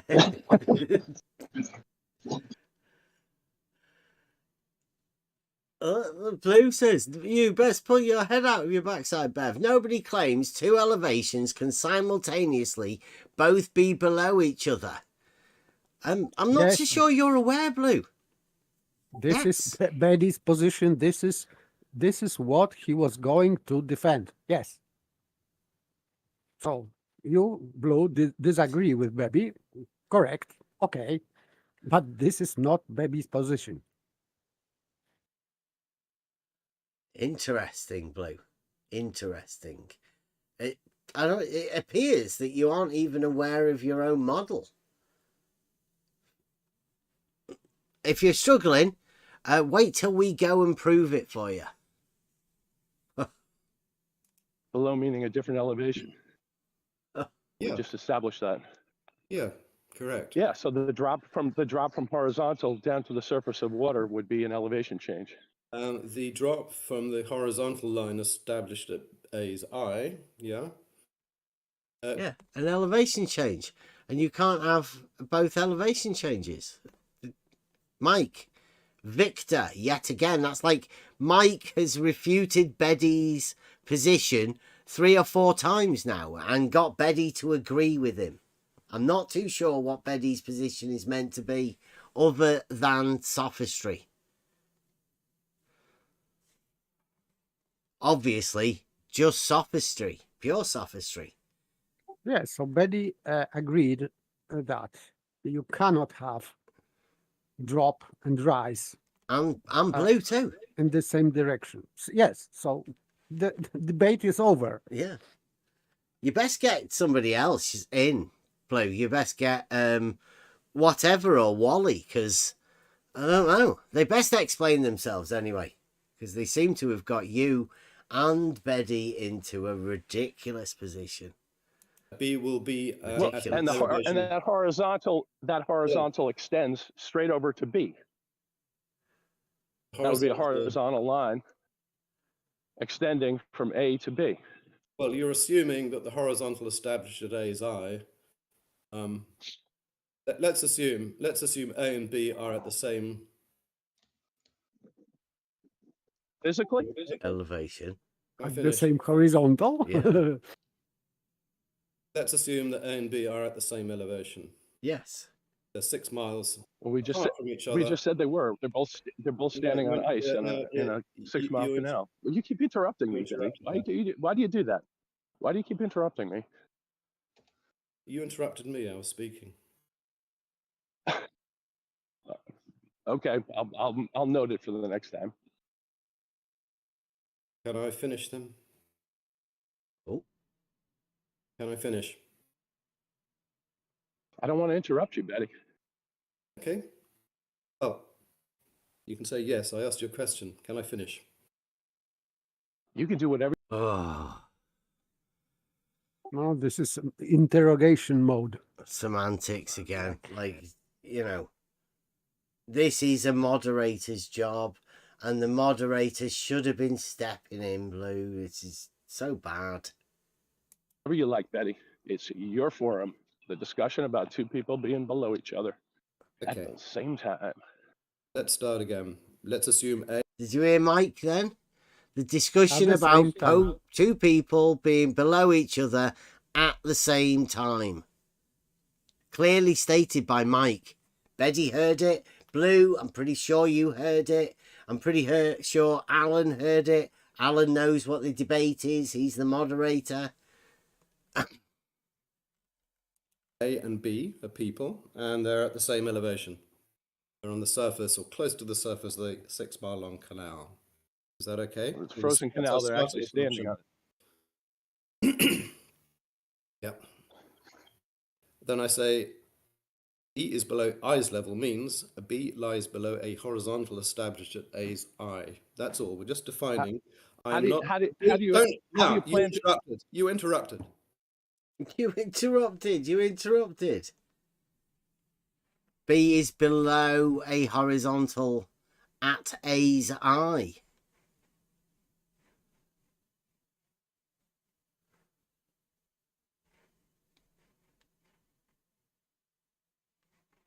Yeah, I mean, read it. Mike isn't reading it because he's walking his dog. He's got his phone in his pocket. Is Betty being honest with having this slide on the screen? What does it actually say? Who's read that? And does it make any sense if you do read it? Just A's looking at B's and B's looking at A's and established horizontals. Sorry. I'll lose a point for shouting. He lost his temper. How do you plan to establish the horizontal? Yeah, that's the next question. Are we okay with that definition? B lies below a horizontal established at A's eye. Not physically, you mean? How do you establish a horizontal at your eye? Hey, good afternoon. Sorry I'm late. Hey, Rob. Because it can't be physical. B's eyes can't be physically below A's eyes. They're two people the same height standing on ice. Right. Opposite ends of a hockey rink. Same thing. Right. Skate away from each other. They're both the same height. Yeah, but the definition. They're still the same height at the end of the hockey rink. The definition was B lies below a horizontal established at A's eye. Physically, not optically. Physically. Well, if you lie below, then you physically lie below. Physically. All right. So you can. You're going to say that a person in the distance is physically below a person that is the same height as somebody who has skated away from them is physically below the person who is still at the one end of the hockey rink. No, I didn't say that. I said we're defining below A's eye level.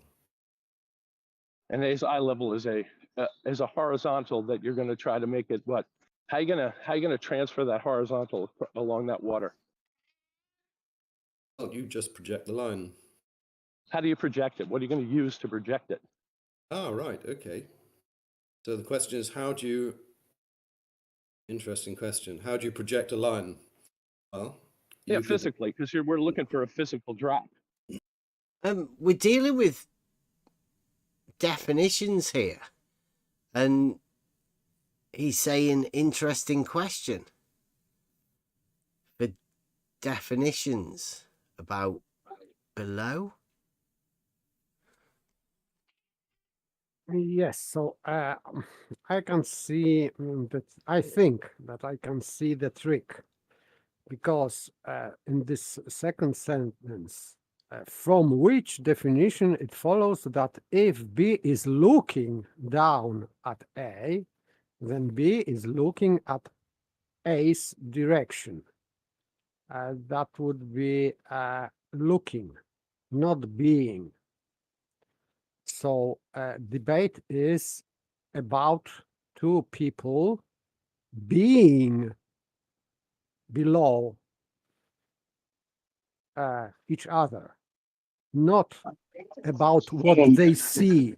what they see, because one can see another person being below, for example, in perspective drop, which is absolutely normal. If you are looking at somebody at long distance, this person, and you are at the same elevation on the plane, you are standing on the plane, both of you, and in the long distance, this person appears to be lower, and vice versa. But this is optical issue. This is not about persons being lower, and debate is about physical, let's say, condition of these persons, not optical. But in the second sentence, he is segueing from physical world to optical world.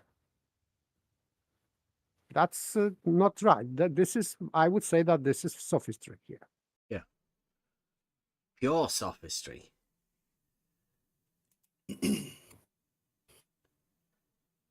You could shine a laser. Well, there are two separate questions here. One is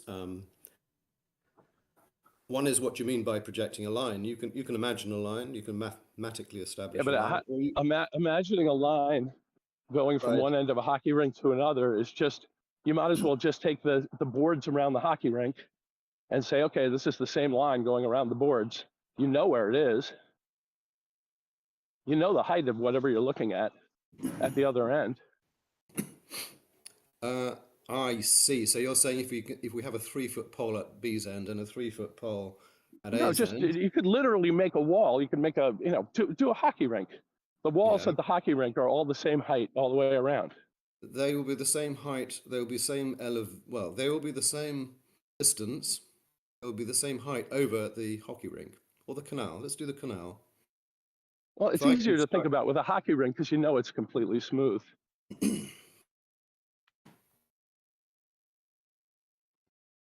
I prefer a canal because you started with the 6-mile canal. It's That's very, fine. very hard. 6 mile canal. See, somebody's put here. This is the Bob Alice paradox rerun. Really? Who's that? Who did that? I'm not aware of that one. That must be a QE thing. Same thing. We'll put 3-foot boards all the way along the length of the canal. Yes. Okay. And we'll then establish a horizontal. A straight line of boards. Establish a from straight one end of the line. canal to another. Right. So are you not assuming there that if you have 3-foot boards all along the length of that 6 miles canal, you're assuming the tips of those boards will form a straight line? Is that correct? Just like they do on a hockey rink. Right. So you're making an assumption there. No, I've gone to hockey games. So what's the assumption? That assuming that the boards that are the same height around the ice would be a straight line. What's the assumption? This is not assumption. You can have pre-assumption, because in that case, when Baby is talking about assumption, he's talking about pre-assumption. But Mike is not doing any pre-assumptions. He's just stating the fact. This is not assumption or pre-assumption. He's playing. Baby is just playing with words. This is sophistry because he's asking unnecessary questions. Yeah. For nothing. Within his definitions at the beginning of the debate, which are not definitions. No, they're not definitions, and now Beddy's just doing some sort of I don't know, obfuscation through sophistry to confuse, really, to put somebody on the spot. This is one of the tactics that you see employed within these rooms, and this is why they have these debates at certain places, because these sort of tactics occur. This isn't a fair debate at all. This isn't how debates should be conducted. Maybe Blue Marble thinks it is. Maybe people think it is, but it's definitely not. Betty shouldn't be doing this. This is for the moderator to do, not Betty. In fact, it's the playoffs right now, and I was at one the other night. Okay. And it looked looked No, it's straight. measured. Trust me, they're very serious about their measuring in the NHL. Okay. Right. But that's because they're constructing something that's 3 feet or a meter above the surface, above the ice. Correct. I don't know the official height of the boards. I would suggest it's probably higher than that. How do you know? It's above hip height. So how do you know that line of boards or poles? The NHL publishes it. What were they publishing? The height. They publish the dimensions for their ice rinks. They're all the same. Yeah. So let's go back to And the canal. boards. We've got our. It's the same. It's the exact same principle. So we Ice. have our line of. Go ahead, Mike. Don't want to interrupt.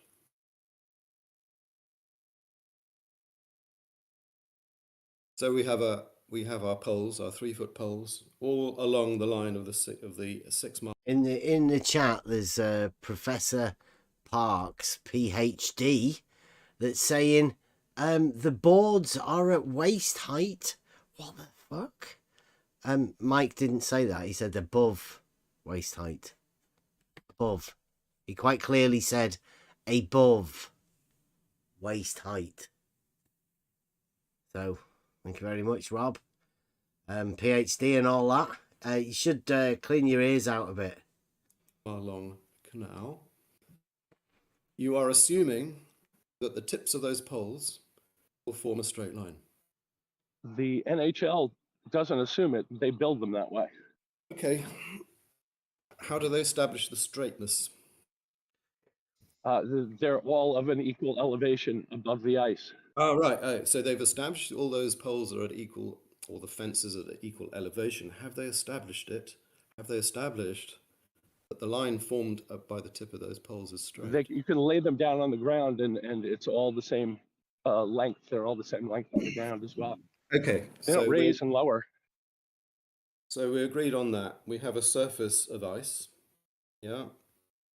We have a bunch of poles of a known height, of a determined height. They've measured the height carefully.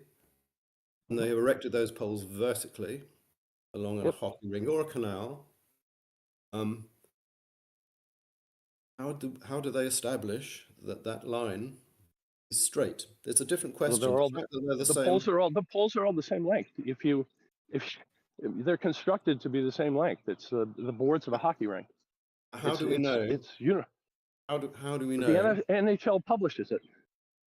It publishes. Well, the definition is it's height above the ice. Correct. Yeah, but they're all the same length. I mean, how would you do it if they're not the same length?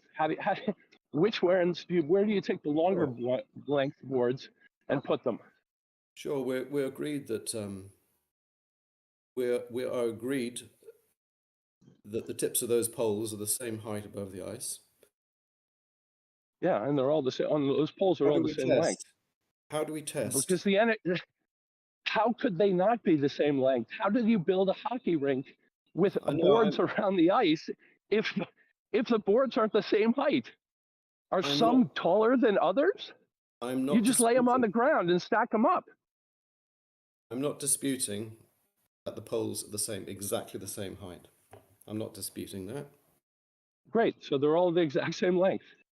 You can lay them down on the ground. They're the same length. They're all the same length. Therefore, they're the same height. Once made vertical. Therefore, that's a straight line. You can lie them on the ground. You can lie them on the ground flat. Your definition of straight. Your definition of straight is now equal height. Equal height over the tips if you lie them on the ground. 3-foot boards laid flat down on the ground. You seem to be confusing equal height with straight. Whoa, what? No, because they were Oh, talking of elevations, right? dear Betty. Betty asked him to define straight. And he went to the equal elevations. Not that he was confusing straight with that. That's sophistry. I don't know if how many people actually listen to Blue Marble Sciences and got the idea of this, because it seems like they're being led into Betty's sophistry. This is disgusting. Like, who goes into a debate and then calls people for defining straight wrong or getting elevation and straight confused? Should Betty be doing this? Should anyone think that Alan should have stepped in by now and said, "What the fuck are you doing, Betty? Where's the debate? What's going on?" We're 22 minutes into it so far, and where are we? Definition 2 of no definitions been talked about yet. 20 minutes of pure sophistry. Yeah, that's true. However, I also feel it's possible that Betty is misunderstanding Mike. I'm not sure, but when it comes to this equal elevation, that means that the boards, being at the same height, of course, will lie in the same horizontal, aka straight. So I feel like it's like Mike has just made that simple logical step, right, Mike, from the obvious horizontal plane to the straight line, while I'm not so sure Bebby is following. But I don't know, that may just be me. I think Betty's struggling to keep away from the actual debate. And to be honest with you now, I don't know whether Betty knows what the actual debate is, what position he's meant to be having. It doesn't sound that way. Like it seems like he's kind of winging it in a sense, but on the other hand, he can't be because he has these slides and everything. So this is strange.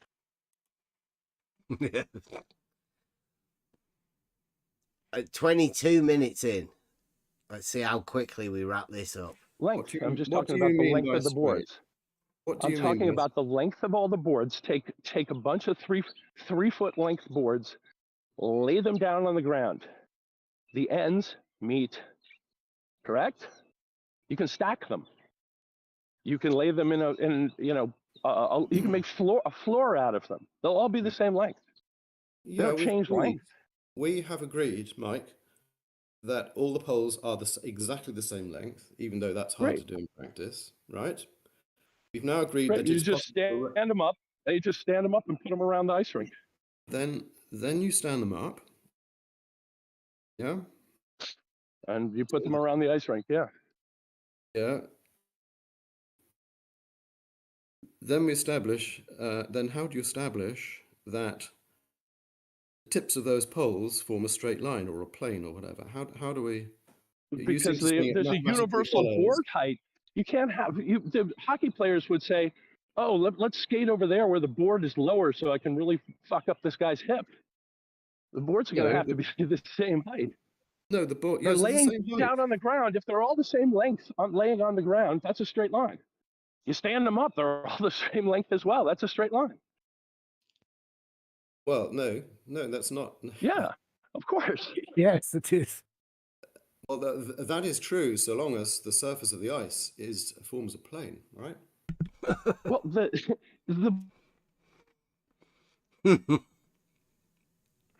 Wouldn't that be one of the better definitions to go for first? Yes, and by the way, Baby is missing the point here that if you rise these boards vertically then and Mike said that you can create even between them you can create a line, straight line or plane, and even if the surface below is curved, so and he cannot defend that would be not equal the elevation. So he's trying to induce some curvature in the surface, but it will not prove his point anyway, that this is a different elevation, because they are the same elevation and you can create straight line between them, between the tops of these boards. So I will say that he cornered himself, but okay. Well, but that's where he's been from the beginning. I don't think Betty knows what his position in this debate was meant to be. They might have pushed him into it. Boards are of an equal elevation and they're all the same length. You can lay them on the ground. The boards are the same height over the ice. And they're all the same length if you lay them on the ground next to each other. Yeah, we've agreed that. I've agreed that like 5. That's a straight line. That's a straight line, Betty. You can't see that that's a straight line? No, I can't. If the situation you can't see that no, boards we of can't. equal length. That's right, you heard that. You can't see that things of an equal elevation are the same height. It's a straight line. That are laying down on the ground, level. Lay them down. Line them up. Sorry, Mike. They're all 3 feet long. We are talking about the situation where the boards, both ends are going to be parallel, right? The 3-foot boards. I'm going to wait both a bit. Sides. I shall wait till you finish. Are you done? Thanks. So you lay them down on the, you can lay them down on the ice. Take all the boards. They're all 3 feet long, or 4 feet, or whatever the height of a board is, and lay them all down. Make a nice long two lines, the two ends side by side, 2 parallel straight lines. 3-foot boards. Can I start speaking? Dishonest. What's he do? Just wait until... Because I thought we'd give a straight answer to a straight question. And hasn't Mike just asked a few questions there, to which Betty's just bluntly ignored them and then says, have you finished talking now? Right, I shall carry on. I'm getting a few little clips here.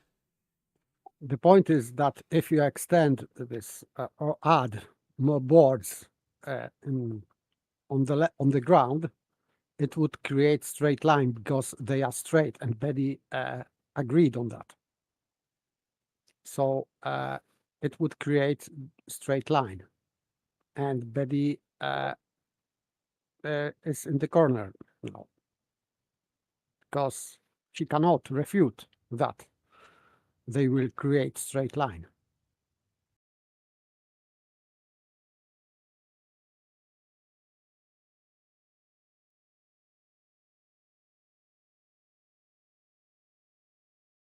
Well, he can say that, Baby can say that I don't see that this forms a straight line, and unless you can open my eyes to it, then it's not. We can try that. I would say that Baby is struggling because he cannot say that openly, because that would be proving from ignorance. So it is not good way to debate. but still point is valid that these boards will create a straight line. If you add one board to another for like let's say 6 miles or whatever, they will create straight line. Straight line segments, yeah. Yeah. But he can't agree to it. Where one of the rules at the beginning was a straight answer to a straight question. And he's just been asked multiple straight questions about a straight thing when you add boards together, and Betty's not giving an answer. Yes, but he answered question about horizontal. Mike asked him question about horizontal that you can extend it. Yes, and Betty agreed. Yes, you can extend straight line, this horizontal infinitely. So he already agreed that you can do that, but now with boards he cannot. So he is in a contradiction or just aporia. Or he's just a sophist that doesn't know what he's meant to be debating and trying any tactic to try and manipulate the conversation. Because I know what's happened. There are people in the chat, both in the chat and over at Blue Marble Sciences, that are convinced that what Betty's doing right now is a valid tactic for the debate process. I would suggest it's definitely not, but hey, that's just us. Nobody else. I shall start speaking. The situation we're talking about. I shall speak again. The situation we're talking about is erecting the boards or the poles vertical, i.e. perpendicular at each point to the ice, right? Do you agree with that? Perpendicular, yes. We'll make each pole, not sure about boards, let's just do pole if that's okay. We erect each pole perpendicular. Why poles now? That's sophistry. Because the vertical planes would be too much of a problem. I know. Not on the real globe, but dogmatic globe. Yeah, perpendicular boards, vertical plane type things. Yep. Big problem. Betty, sophist that he is, has been warned away from that by Blue Marble Scientist. Perpendicular boards, and he wants to move to poles. Be aware. Sophist spotted. Perpendicular to the surface of the ice at that point, at each point. And they're all the same length. Let's agree each pole is exactly the same length as any other pole, right? Correct. That is all we've established. We have a surface of ice, and we have, which could be of any shape. We have the surface of ice, and then the surface of ice is which could be any shape. Isn't this meant to be an ice hockey rink? Like, I'm pretty sure they don't have moguls or anything like that, do they? This game would look pretty funny on curved surface. Yeah. They'd notice. They would definitely notice. They've been playing on a standard hockey rink for I don't know how long it's been going. How long's the NHL standard hockey rink been going? There'll be no higher points, no lower points, no standard. Frozen rinks everywhere. No different in any different location. Each team, no matter where they're situated, the rinks will all be standard, the same. Isn't of any shape, it's level. The ice is a sheet of hockey ice. Let's just, we ran a Zamboni down it. Let's just say we ran a Zamboni down it. Sorry, forgive my ignorance. What is a Zamboni? Oh, you should hang watch on, hockey. It's a wonderful sport. It's Rob. Can I say something real quick? Mm-hmm. I just want to say, does he think the ice is higher in the middle? I don't think he's going to tell you. Okay, okay, never mind. Thank you. He's a sophist. He just wants to make it look like Mike doesn't know what he's talking about, whereas Mike is absolutely rock solid on what he knows.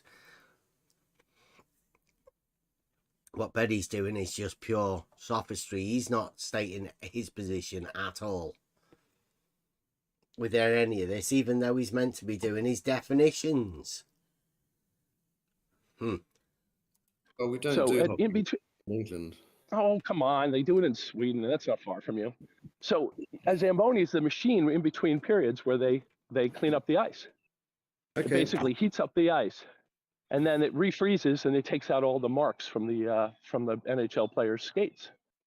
Okay. And so that's, obviously it has a long horizontal thing in the front of it that just kind of, makes all the ice perfectly level.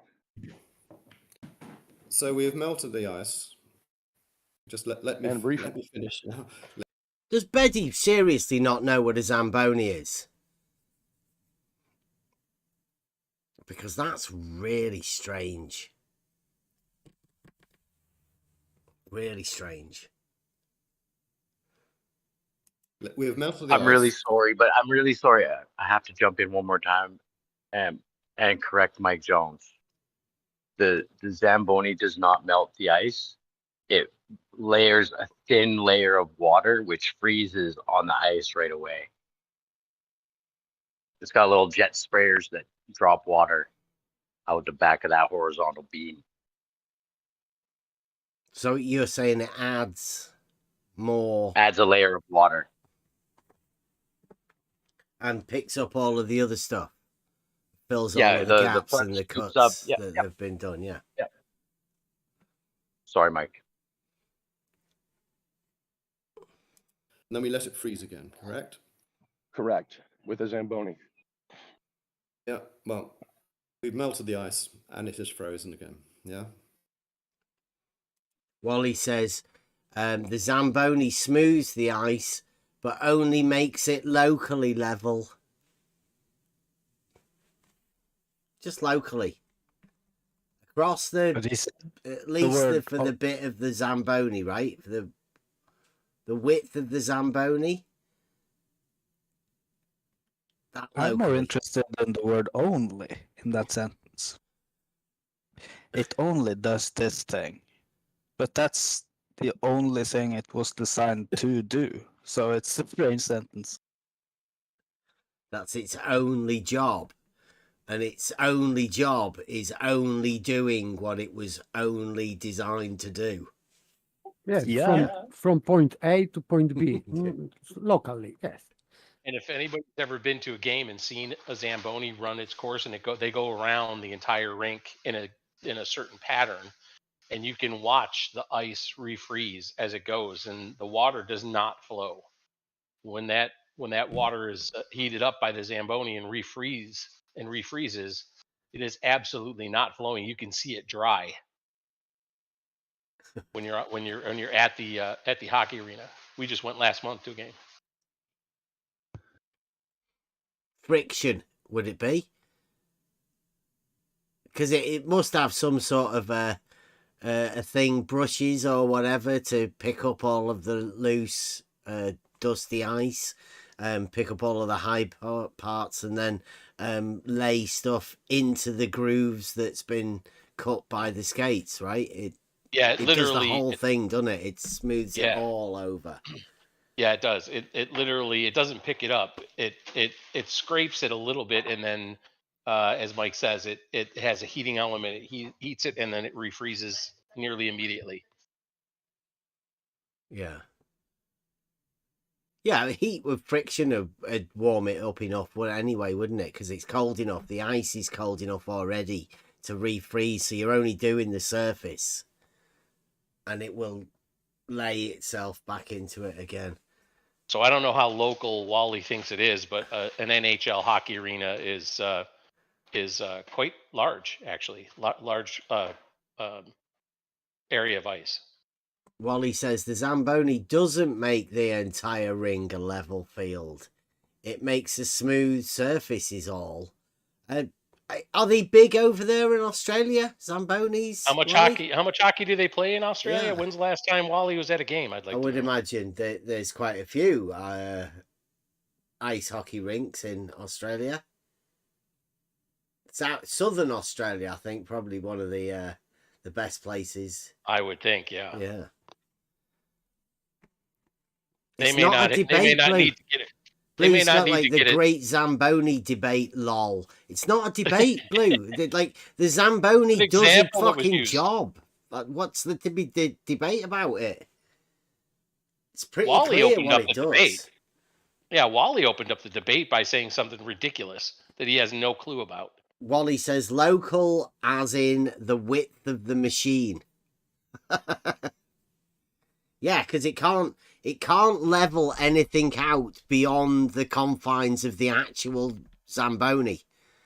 It has to wait until it gets over there to be able to do that bit. Wally, you Yes. dickhead. It's in the blueprints. Yeah. Wally, it's like a water level only being able to do locally between the points of where the water level is. Can't use it as a sighting tool to work fucking beyond it. Sorry, Wally. Yeah, we've smoothed it over. Correct. You are now assuming that the shape of that surface of the ice is planar, correct? Are you assuming that or not?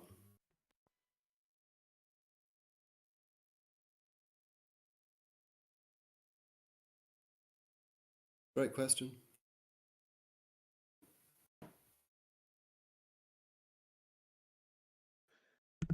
Is it a great question? It is not assumption. This is established fact. Well, I don't know. You have to be aware of the question. The shape of the ice is planar. What shape is planar? Maybe circle, maybe square, Mm-hmm. whatever. Maybe triangle. But he said that's planar. So this is not good language, not precise. But yeah, he said planar. So he thinks that he asked question about surface being planar on, yes, planar surface. Yeah. He's laying it up the fact that if Mike agrees to that, then planar is a shape.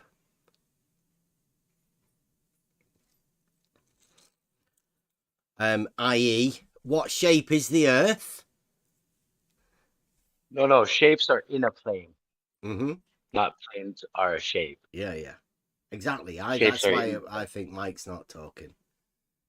Oh, he says his cell phone lost connection as soon as he asked that question, so that's why Mike's not replying. Are you assuming that Still the there? shape? I'm still there. I was just at a hockey game last month too. It seems like all of you, is it season? It's hockey season, is it? Playoffs, yeah, Playoffs, getting yeah. towards the end of it, yep. All the good stuff. Yeah, that was melted the ice playoffs. and we've frozen it again. Did I lose you, Betty? Can you hear me? I may be in a dead zone. Alan, can you hear me? I can hear, Bebby, I can hear you fine. Mike, Thank you. I can hear you I think fine. Mike's in a. I've lost Mike. Yeah, I can't. Can you hear me now? I can hear you. Can you hear me? Yeah, I can hear you now. I'm just walking the dog. Yep. Okay, I had a question for you, Mike. Sure. We melt the ice and we freeze it again. We do nothing to it while it's freezing. We just wait and it freezes. Well, there's a machine at NHL rinks called the Zamboni. Well, that It just melts smooths the it. ice. That just No, it melts. smooths it too. It has in the front of it, it has like this, it's big. It's like, I don't know, 8-10 feet wide. Okay, but can I ask? Straight sweeper that sweeps down the ice You to have make it level. somehow, so you've somehow planed it by, okay, but what? Yeah, it's planar. I'm interested in the question. We can't do this to a canal. I'm interested in the question. Sure you can. You can put a Zamboni on a canal. Of course you can. They do it in Canada all the time. I have a buddy who skates down like there's I mean, miles of ice. My question is, if we let the ice melt and then let it freeze on its own again, what shape will the ice form? Will it be a plane? The same shape as if you ran the Zamboni over it. Maybe a little bumpier, bumpier than if you ran the Zamboni over it. Okay, so it will be, or assuming that shape is planar, correct? Well, I mean, planar isn't really a shape; it's kind of an aspect. But the planar is not a shape. It's a solid 3D surface, and the top of that surface is smooth. Is it planar? Oh, of course, it's planar. It's planar, right? Thank you for that. The surface, not the shape of the water. The water is just the shape of, it's got a depth to it, obviously. The shape of the surface, okay? You're saying the surface doesn't have a shape. The surface doesn't have a shape. The surface is just, it can be smooth. We can call it smooth. Smooth, but it doesn't have a shape. Planar. Well, it's certainly planar because or as planar as you can get with the Zamboni running over it. The property of a planar surface is that you can draw no part being higher than another. Everything within the plane. No, that's not the definition. The definition of plane is if we. Well, I mean, obviously, in terms of a hockey rink, it would be that way. But okay, whatever the official definition is fine. Planar, and my mathematical friends can correct me if I'm wrong. Planar is you take any 2 points and you draw a straight line between them. Every point on that line will be in that plane. Ooh, are you sure? We've got a realizing Euclid test. It's just about that. Yes. No point. Within a plane and without a plane, you're going to have your straight lines within the plane. That's right. So it took us a while to get here, but you are assuming that when we melt the ice of what? Done and dusted. Blue, what have you done? What have you done and dusted? Blue, have you been baking cakes again? Well done.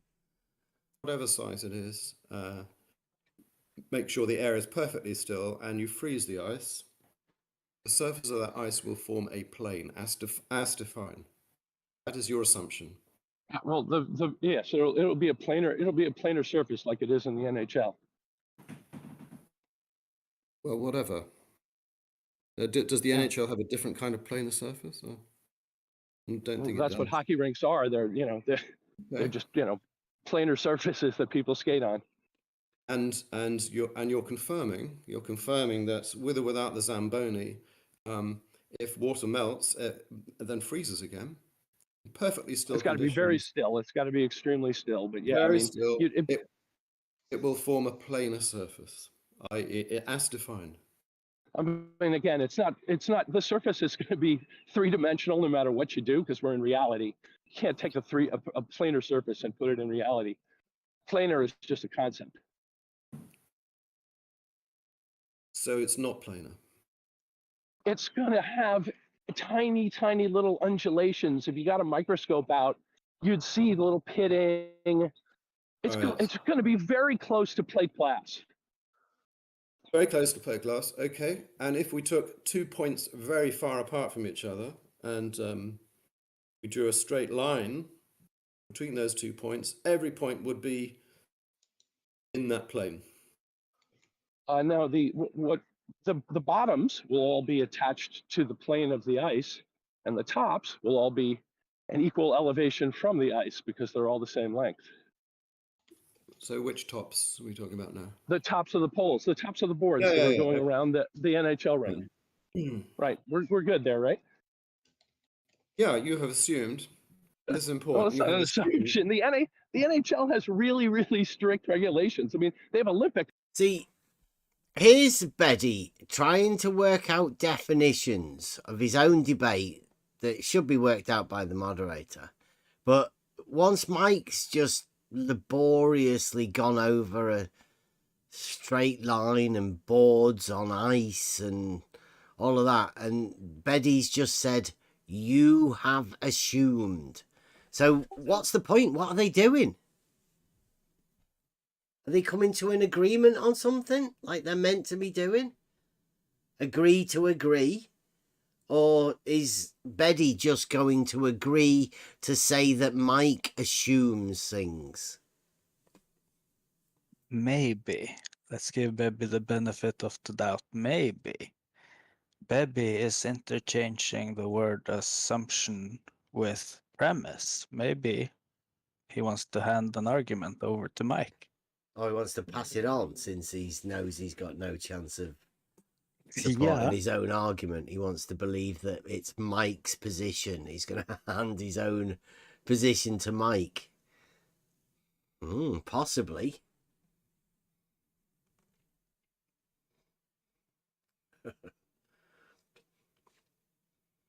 Mr. Cheswick in the chat. No, Fight the Flat Earth bans us. So nobody can chat in his one. So why bother going if you're not allowed to trigger him? I don't even know why anybody listens to him anyway. Convicted criminals aren't the sort of thing that I like to go and watch on YouTube. Especially not angry ones that assault their neighbours. Not the sort of thing I go for. Cocky too, for crying out loud. We have assumed, or you have assumed. See, Take it up with the NHL. They're the ones who are assuming it. If you want to call it an assumption, they do this every day. It's playoff season. You have assumed. I have assumed. I'm trusting the NHL. So what and about? I've physically gone to the games and I've skated. Okay, so are you saying it's different for canals? There's one sort of thing established for. No. Ice is ice. You can make it any length you want. Ice is ice. Okay, so let's move to our 6-mile canal. Same thing as a hockey rink. Doesn't change. Same thing as a hockey rink. We allow the water to melt. Let's say the water is melted. Still perfectly still conditions. Temperature goes below 0. The surface of that ice will form a plane as defined. Not a plane. It'll be the surface of the ice will be smooth and as close to creating a plane as you could possibly get in reality, or very, very close, like plate glass. Right, so we can use the word approximate here. It will approximate a plane. I mean, Oh my.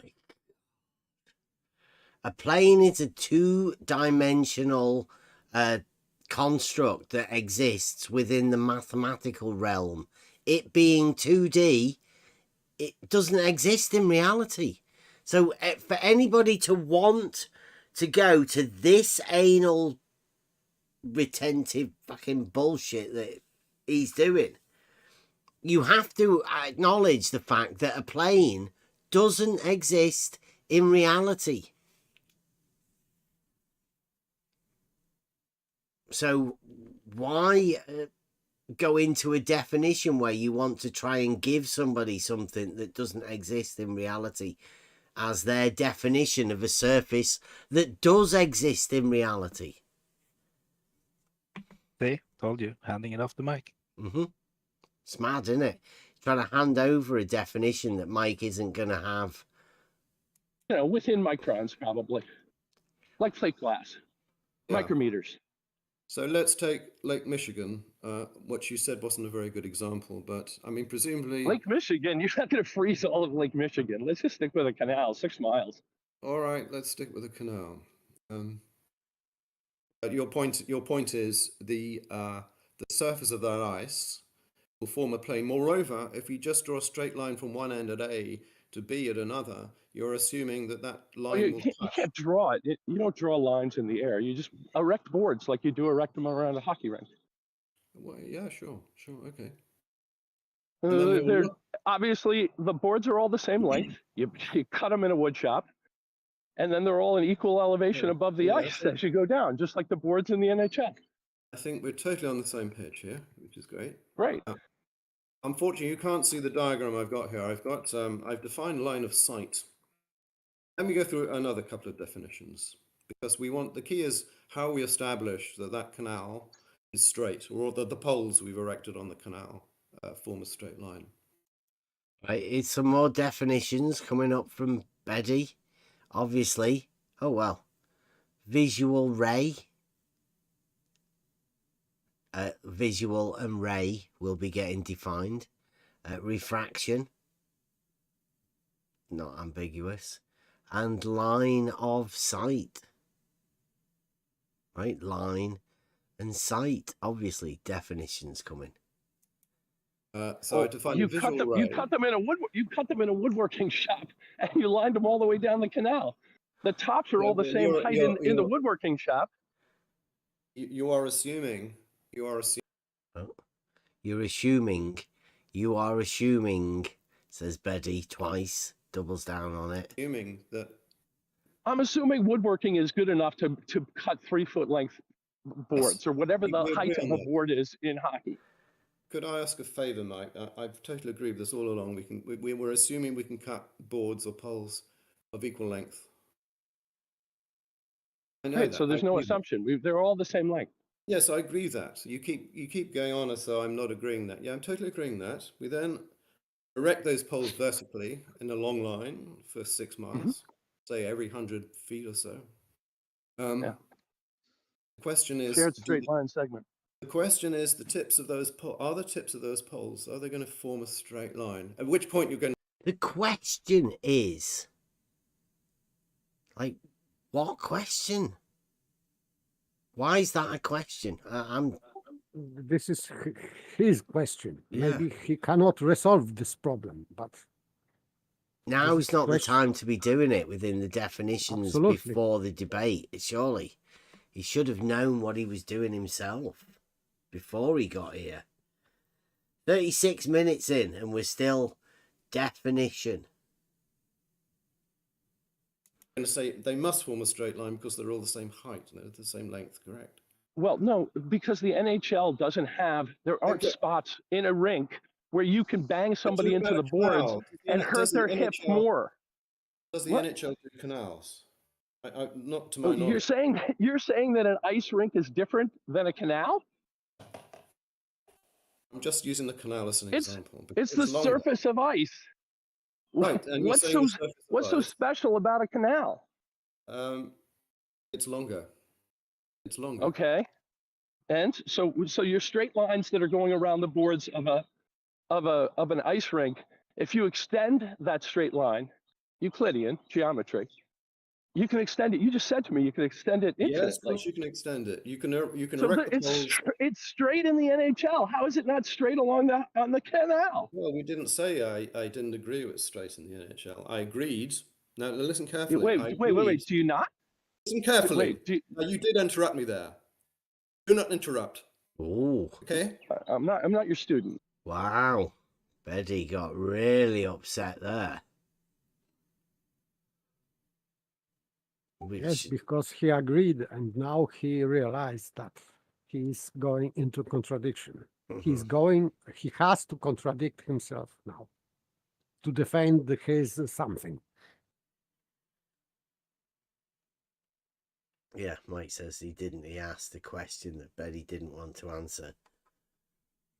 Okay, you don't have to yell at me. In that case, Mike, don't interrupt. Oh, see, there's the moderator. Don't interrupt. And then Betty won't get angry at you. Can't have one person in a debate getting angry. That's obviously Mike's fault. It's not like a running theme of people with anger issues within the Blue Marble Science team. people like Rumpus and Fight the Flat Earth. Who else? There's loads of people got really angry just recently. I've seen loads of them get angry. Brenda got angry. PhD Tony got angry. Betty's just got angry. And all what? Because they're talking to us. I don't think so. I think it's an attitude that certain people have, like Fight the Flat Earth. Globe anger issues. We're having a conversation, Alan.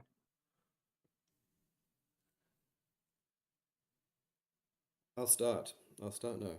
I'm asking you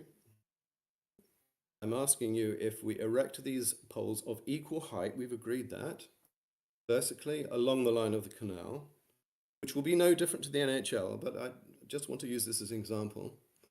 You are saying, well, the question is, do the tips of those poles form a straight line? How do we test that? Don't have the knob. You make the same poles. You make the same pole. You use the same poles the NHL uses. You ask the NHL to do it. Okay. Now, I'm going to talk about line of sight here. Why? Because we want to It's test. an ambiguous term. No, it's ambiguous. You can't define line of sight. Let me just get that.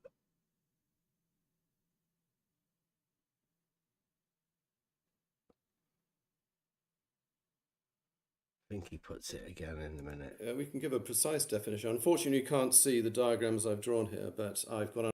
See, Mike says you can't define line of sight. It's ambiguous. Whereas Betty's got it labelled, because I know Mike didn't see that. He was his phone in his pocket. It says line of sight objective. Well, that doesn't sound like it ambiguous. So there might be something that needs to be defined here. Seems like the definition of line of sight is a little bit strayed, different. An eye, I've got a line, point B and point A, and we're looking along that line. See if Betty says objective within this while he's talking to Mike about a picture that he's got on the screen that's got objective brackets. And what I see is, and people on YouTube can see this. He's got another one here that says line of sight subjective.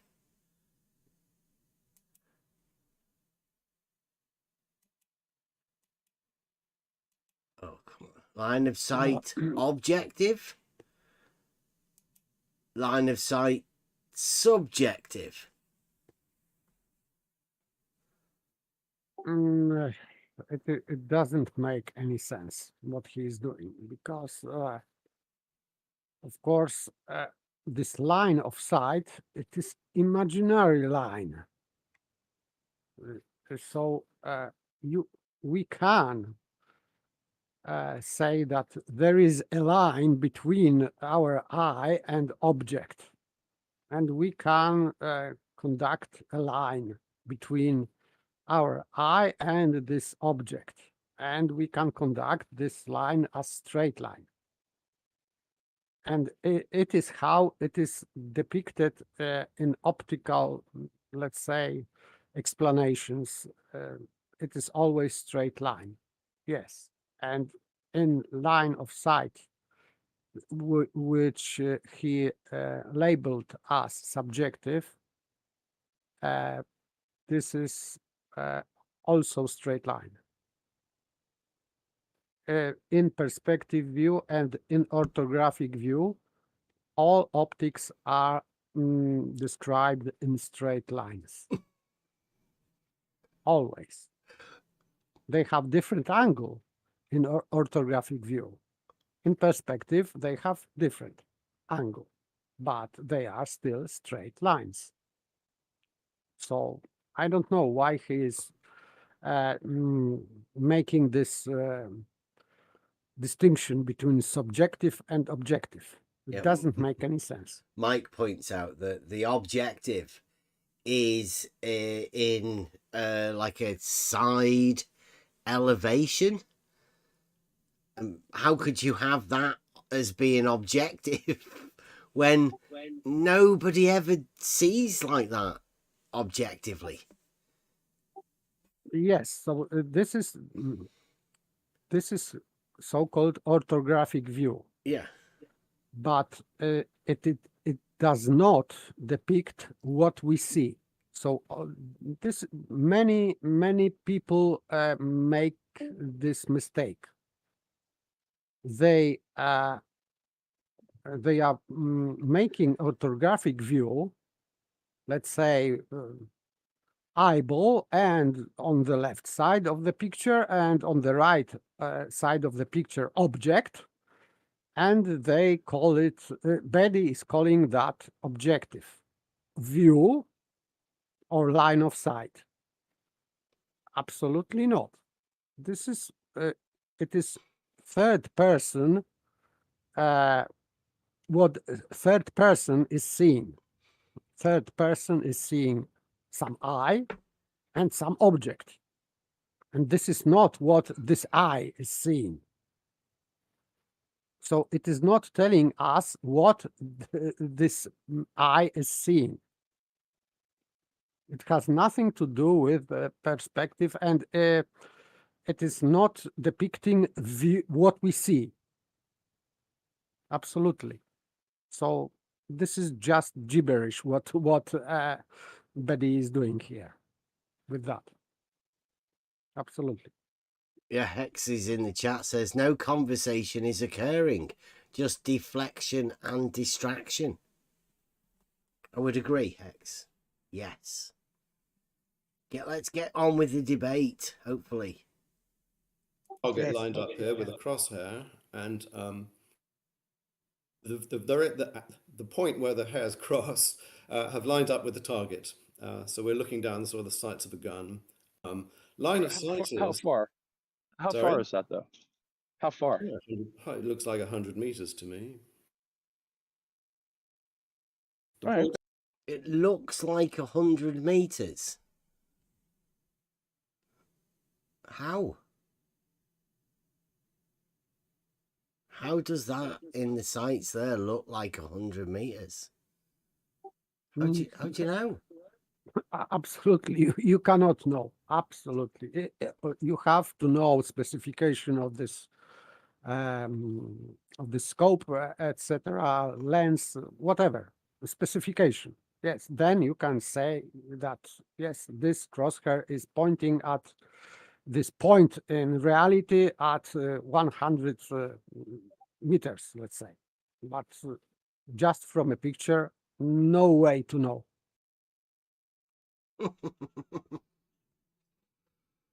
What's Wally saying?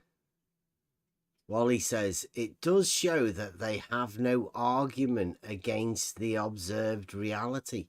Who'd want to argue against observed reality, Wally? You'd have to be mad. Like, I don't understand why you guys think that somebody wants to argue against observed reality. There's no argument in observed reality. It's crazy. Yes, and observed reality is image of reality, and image of reality is not reality.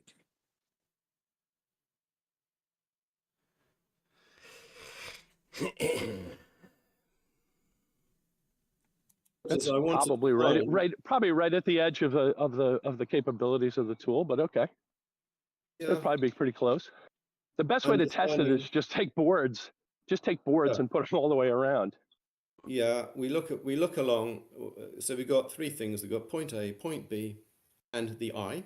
And A, B, and my eye are on the same line of sight. If B just sort of obscures A, B overlies the top of A.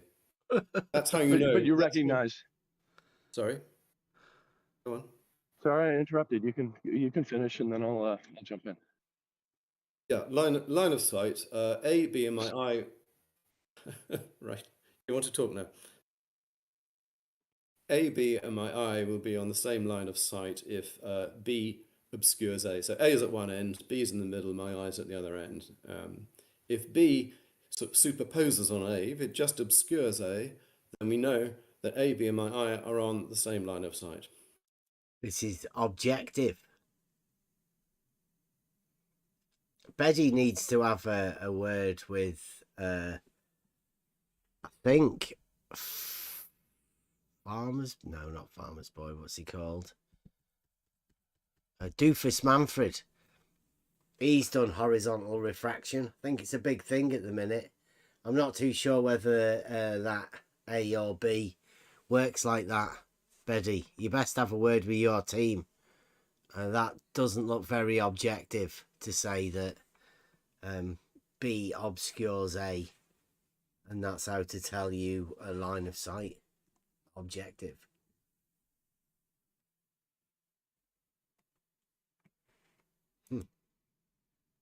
That's a perfectly precise definition. Perfectly precise. Again, you know, if you're going to use an auto level, you'll probably be able to do it pretty good for 50 meters, maybe a little longer than that. But then obviously, as you said, things appear to get lower in the distance. I mean, I have that from you. As you go further away, they appear to get lower. But they don't. They don't actually get lower. They just appear. Ah, okay. Right. Well, I just wanted to define the idea of a line of sight. Yeah, well, I mean, if you look in the level is horizontal chat, maybe you could put this up on your screen. So there's a canal, and you're at one end, and we got a camera, and we're zooming in on the other end 6 miles away. Yeah, but I'm not talking about And an you can auto see level that here. they're the same elevation all the way down. I'm just talking about. I'm just asking if you agree to the definition of the line of sight, namely where you have my Again, eye. like with crosshairs, maybe 50 meters. Because auto levels are just, they don't have a zoom. They don't have a zoom on them. So if you look in the if you look in the chat, I've got a GIF post. Mike did just point out there that auto levels don't have a zoom on them. Yet this is a zoom here. Obviously, zoom this from is camera. a zoom footage, yes. And the auto levels don't have zoom on, Mike said. So this cannot be from an auto level, can it? Absolutely. Yeah. Deduction. Where I'm just looking over, well, actually not me, a friend of mine is looking over a canal, and the canal's 6 miles long. And he just zooms in on the far bridge. The two bridges are 6 miles apart, and you can see that the other bridge is at the same level as the bridge between. Yeah, you're making. Unfortunately, I can't see this because I'm on this laptop. I can't see the chat. But my question was, Mike, do we agree that if B is superposed on A, from where I'm looking at, then my I, B and A must lie in a straight line? Do you agree that? I think you don't agree that, actually. No, over 50 meters or so with an auto level, you can probably keep something in the distance on the crosshair. We don't need an auto level. We just need well-defined. Well, no, you need a tool. You can't just go, I've got a line, imaginary line coming out of my eye. You need a tool for that. You need 2 points, A and B, which are well and a defined. Tool. And my eye, and this works for much longer than 50 meters. I can guarantee you. Maybe 80 or 90. I mean, just that's about it. I mean, talk to surveyors. Is your point? I just want to understand the claim you're making. I think you're saying that this superposition idea will work for short distances, but for very long distances. So I can still see A, I can still see B. He's saying that he wants to get an idea on what Mike's saying, but I don't think he does. I think he wants to get Mike to agree with what he's saying, the objective line of sight, which Mike isn't. Yes, because line of sight is not, cannot be objective. This is sophistry, because line of sight is referring to our eye, what we see. So it is purely subjective. It works in the same way, supposedly, in all eyes, but still it is subjective, because it relates on subject, a certain eyeball, particular eyeball. So you cannot say that this is objective. No. No, you definitely can't. But Betty's trying to. I don't know. I'll rewind that. Listen to what he is saying about Mike. And I've just moved my eye so that B and A are lined Well, you're not up. moving your eye. You're using a tool. The tool is leveled, and it's got crosshairs in it. The tool's called an auto level. I'm not using a tool. I've just got my eye. Why not? How do you know? If you're just looking at something, how do you know? Oh, like boop, boop, boop, boop, boop, like you're drawing dots in the air? All I'm saying, well, I know they're not dots; they're actual points. So, a bridge. They're not dots. They're actual points. So this is impossible. Yeah. I understand what he's saying. Yes, this and this, because this picture is good. It says, let's say, says truth. So if Define a point. you are, pardon? And tell them to define the point.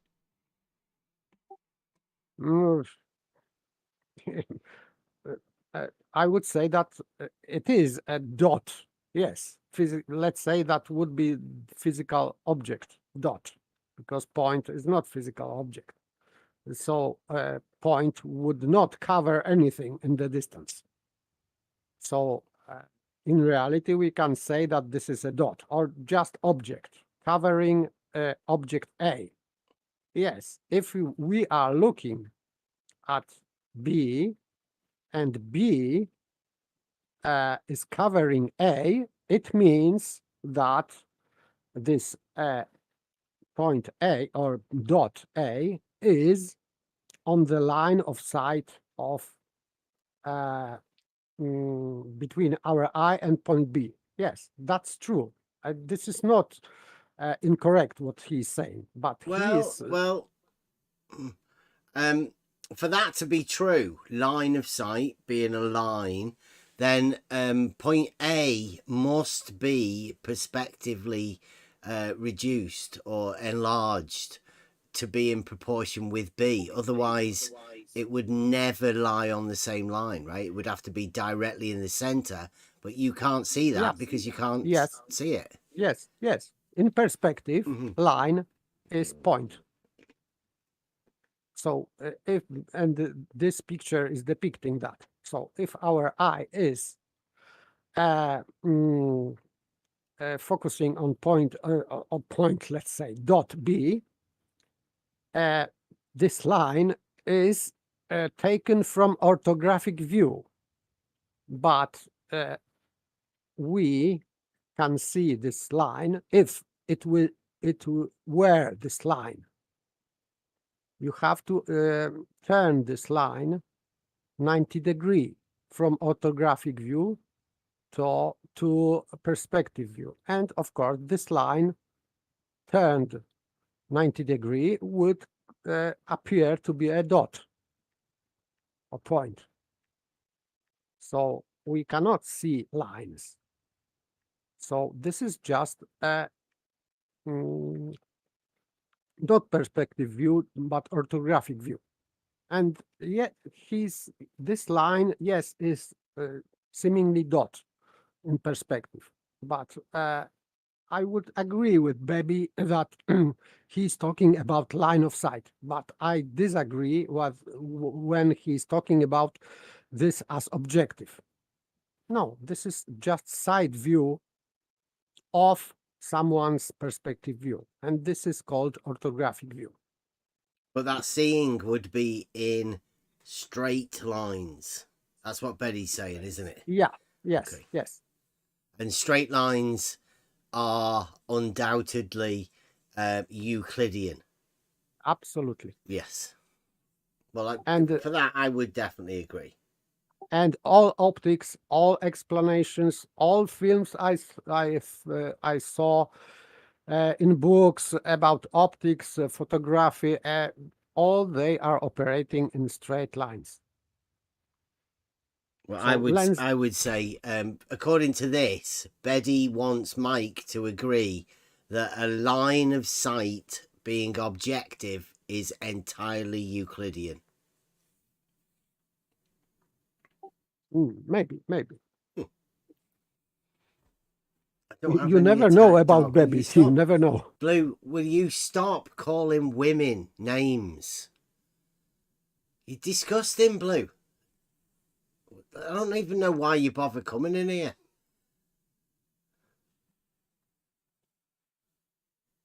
The gloves are off, Blue. Like, what are you doing? You're going to start walking around like beating women up, taking your gloves off. Get real, Blue. No, points are not physical. Let's geometric points are not physical. Small blobs, shall we say? They're floating in the air? Where are these blobs? Why don't we just use 3-foot boards? We could use 3-foot boards, yeah. So absolutely. So if I line my eye at one end of the boards,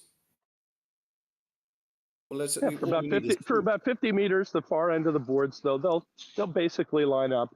When you get further than that, okay, we agreed that. For about 50 meters, using an auto level. I mean, you got to use an auto level to see the line. You got to have a horizontal line and a vertical line. You know, crosshairs in an auto level. You can't just guess with your eye. Actually, you can do this for much longer distances, as long as the objects A and B are large enough. Well, but we're using an auto level. Is somebody helping you? Did you get that from somebody else? Did I get what from somebody else? That last line just sounded very much added by somebody else. No, I don't know what the last line was. I can't remember. Okay, if it's large enough, you said. Yeah. Things get small. We agree that things get smaller in the distance, right? If they appear to be smaller in the distance. Things get smaller in the distance. The question is... They appear to be smaller. Question is whether our line of sight gets distorted with a longer distance. With an auto level. With an auto level within the range of the tool, should be good. You'll need a rod. You'll need a measuring rod to be able to see the hashtags, so you'll be able to go, so line the crosshairs up. You have rod A, the tip of rod A, with some little bit of paint stuck on it. So you don't need to do tip. I do the middle of a rod somewhere. It's easier to see the lines. Okay, yeah, whatever. We've got rod B. And you've marked with paint large enough so that the eye can see, it's what, Well, the millimeters, you can do millimeters on these things. 1/60th of a degree is the... Millimeters, just length, millimeters. Yeah, this is taking a long time, but you're talking about a straight line. You're struggling with a straight line. I mean, I get that it's taking a long time, but you're having trouble agreeing that boards of an equal length in an NHL hockey rink, the boards are the same height all the way around. I mean, call the NHL. Will they form a straight line is the question. The NHL says they do. The NHL is very confident in the measurements, and so does the Olympic Committee. What does the NHL say about canals? Well, so you're saying the straight line around the thing, if we extend it geometrically, using the same boards, won't continue to be a straight line? Canals at the NHL. I'm saying that, yeah. Really? Actually, no. What was that, Rob? I was just, why would Betty care what the NHL thinks of canals? Give me a fucking break. I don't know. He's English. The canal we're talking about is Bedford. So you never know. I don't know what they would.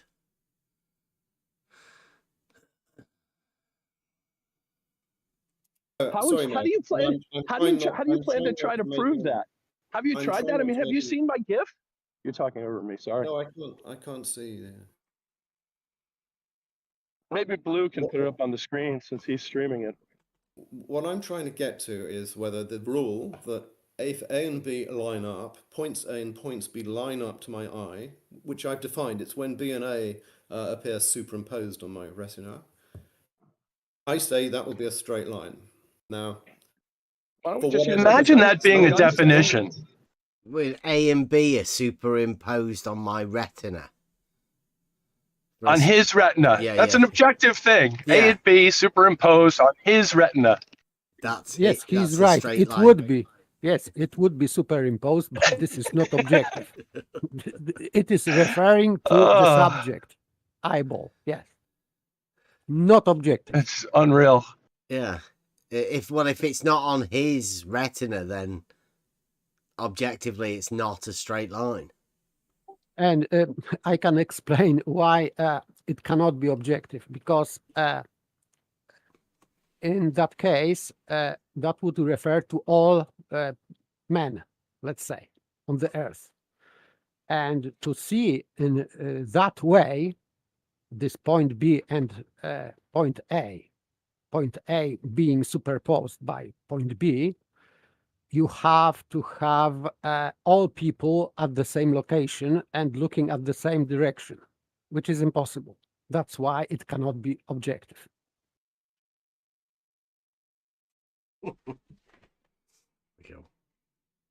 As long as A is visible and B is visible. Yeah, well, I mean, see them, again, and I use a can gun. Let's use a gun sight. Like that's the best, right? So you're going to shoot a target with a gun and a scope. No, I don't know. So, if A is visible and B is visible, does that mean that the line of sight is not straight?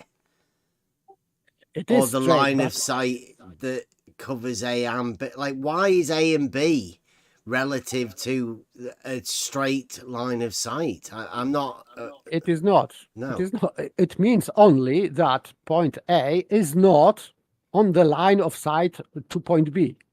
So we have two lines of sight, let's say, two different straight lines, of course. Yeah. Nothing else. Yeah. Let's not use a gun sight. I want B to be sufficiently far from my eye and A to be A gun sight is like you could shoot. There are snipers that can shoot 1,000 meters plus, 2,000 meters. Yeah. I'm trying to get. What I'm trying to get from you is whether you believe that this rule of superposition, where B is superposed over A, and meaning that my eye, B, and A will be a straight. Is that what superposition means, or has he just like made his own definition of superposition? No, superposition. He's made his own nonsense up. Yes, because superpose is to replace. So it is not replacing. It is covering. In our side, point B is covering, so it obscures point A. And it means, so we can infer from that, if point B is obscuring point A, it means that point A is in the same line of sight as point A. So both points are lying on the same line of sight. That's why point B, being closer to I, is obscuring.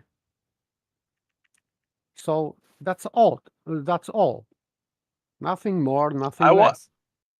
I wanted this debate about being physically below. Can A and B both be physically below? He said, no, that's preposterous. I said, I agree. He said, well, we can talk about all this other shit. I go, all this other shit is optics. I go, I don't really want to have a debate about optics. I just want to shit all over Wally and whatever.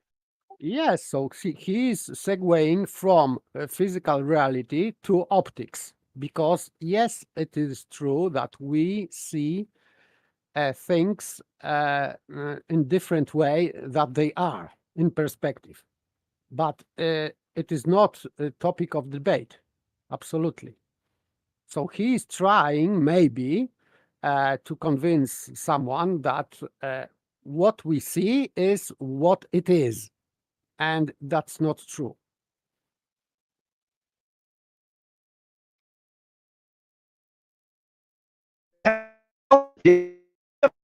Uh-oh. Breaking.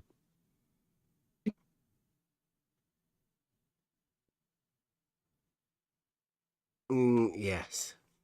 I think we've lost you there, Mike, for a second. But I'll play this for a bit. Straight line.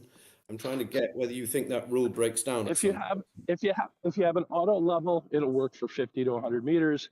If you have a sniper's rifle, you can zoom in on a target, and you can hit that, and a sniper can hit a target.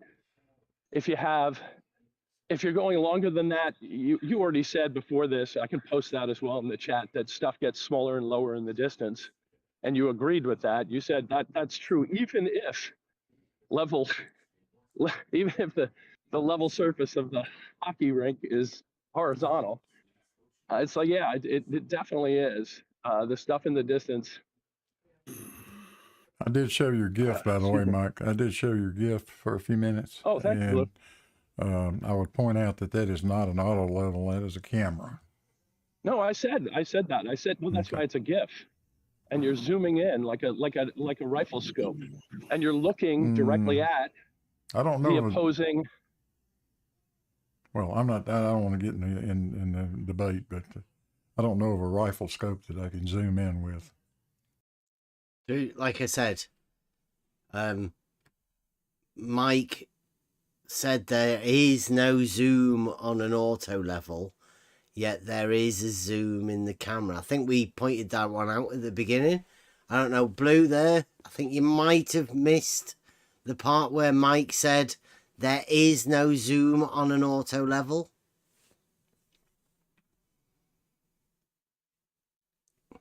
And this was supposed to be his great gotcha. Not giving him one of his own. What's that? Oh yeah, you're not going to... Blue's never going to come in here, Paige. You can't do. Blue would never survive in here. He'd never survive in a debate. He's already refused to see two arguments that I've given him in a debate that he wanted. We've got to go over that yet anyway, Blue, at some point. When we go over the most ridiculous debates ever held. Hopefully we can get Mike to finish this one off, part of the series. It would definitely belong, though. If we ever get this one finished. Good point. It's what I'm saying is it's further than an auto level. You got longer zoom. Right? So longer, whatever the heck the word is, 32x instead of 100x. The auto level is 32. This is 100. It's going to break down 125. The P1000. Down a little bit. It gets fuzzy, but we're zooming in from 2x or 5x to 100x, and then zooming back out. And you see the bridge at the other side. It's about 6 miles away. And that's, there it is, right there. And if you put 3-foot boards all the way along, you'll see the 3-foot boards on the other side, and you'll be able to skate there. And you can run a Zamboni over it. So like big ski rink. It's taking I gotta a while. go. It's been an hour. I appreciate it. I'm my wife is getting up. And but I thank you very much. It was a lot of fun, guys. Cheers. Thank you, Mike. Yeah. That was awesome.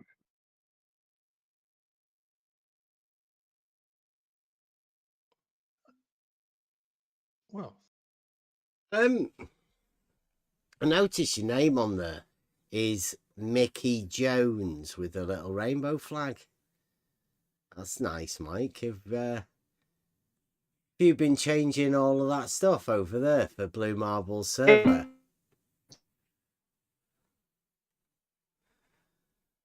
I'll just go back there a second or two.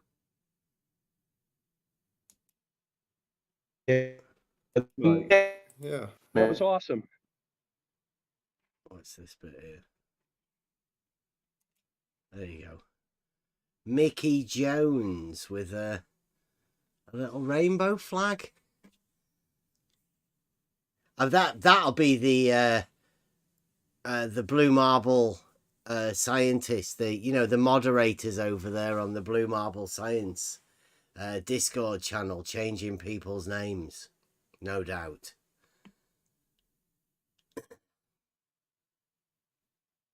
You do that then, right, Blue? Very grown up of you. They nickname me. I'm their buddy. Yeah, Mickey. Just like they're all my little buddies. Yeah, and Yeah. Betty puts your name It's in all right. inverted commas. Betty's my little. Yeah. And they gave me the rainbow in honor of Noah's covenant. God's covenant with Noah. Thanks, guys. Yeah. God bless.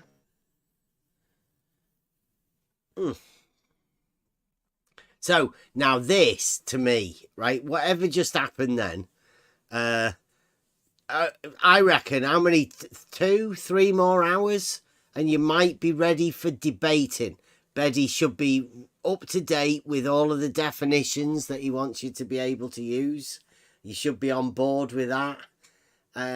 So yeah, I think 2 or 3 or more of these sessions, and then Betty should be ready to actually have the debate. He may not. I'm not too sure. Is he actually going to defend it? Does he know what he's defending? Yes, because He doesn't know what he doesn't know what he's defending. He has no clue.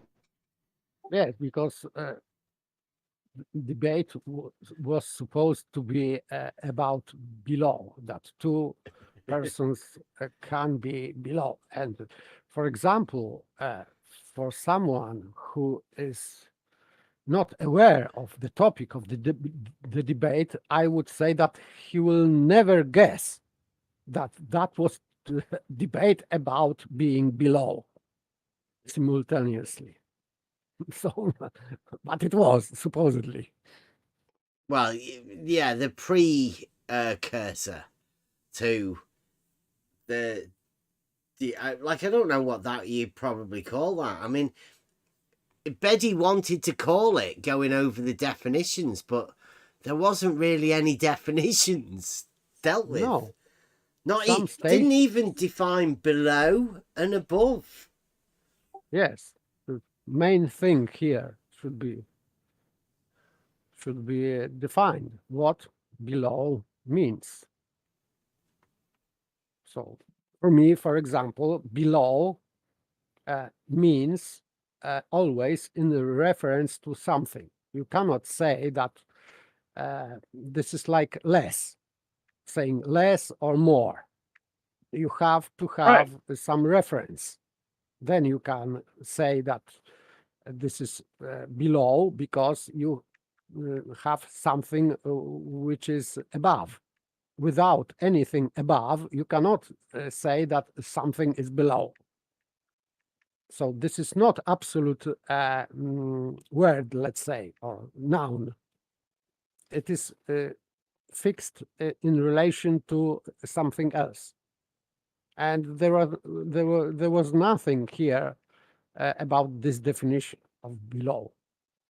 So I am disappointed. Yeah, that's like I say. 2 It or all 3 started. more hours, and Betty will be ready for it. Yeah, it was just so dishonest on his part. We agreed even beforehand that the whole topic was preposterous, but then he kept saying I would be a coward if I wouldn't debate him. I'm like, why am I debating you on something that we agree on? And he's like, well, there are all these other things about optics. I'm like, I really don't want to have a debate about optics, but if you want to talk about it, fine. But we do agree on this. Yes. So when I got over there, it was, we agree, right? Right. And then I just smiled and thought, Wally and whatever can go get fucked, because I've blown up their stupid argument that they wasted 500 comments on YouTube Wally about 2 people being video, below though, each other. hasn't he? Like, Oh yeah, no, he Wally's still made a believes it. 12-minute video about that thing. So Wally's now in a position with whatever that they're the only 2 defending a ridiculous thing. Even the person that came into White Knight for them has given their argument up because it's just ridiculous. And Wally was in the chat when it was going on. And when Betty said at the beginning, "This is ridiculous," I agree. Wally kept his mic closed and took it from Betty. He just allowed Betty to run roughshod all over him because he will not disagree with Betty. But then he actually tried to disagree with Betty in the chat, and Betty went, "Disagree." Yeah. And I was like, "Well, look at that. Shut him down again." And then I said, and then he kept coming back to me with it. And I said, "Go fight with Betty. Betty's the one you need to convince."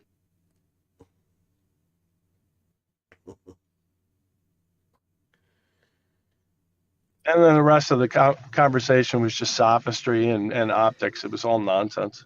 Well, this next bit, I say, this is the part where you left. Now, you've left a room full of blue marble scientists.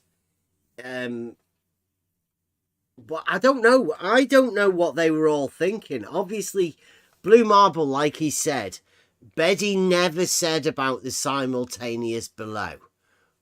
Right, which he didn't. You're right. He gave up that. That's ridiculous. So blue, obviously, simultaneous below is also ridiculous for blue marble science. Strike one for the real globe. But you've got Wally and whatever out there.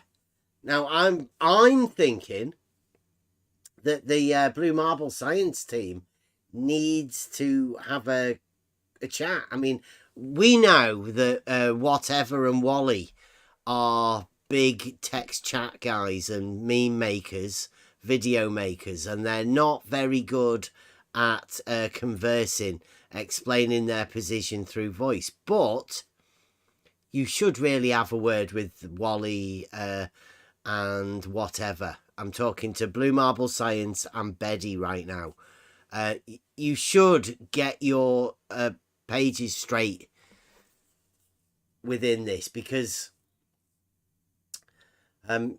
well, it seems like you know how hard it is to have a conversation with a diletheist.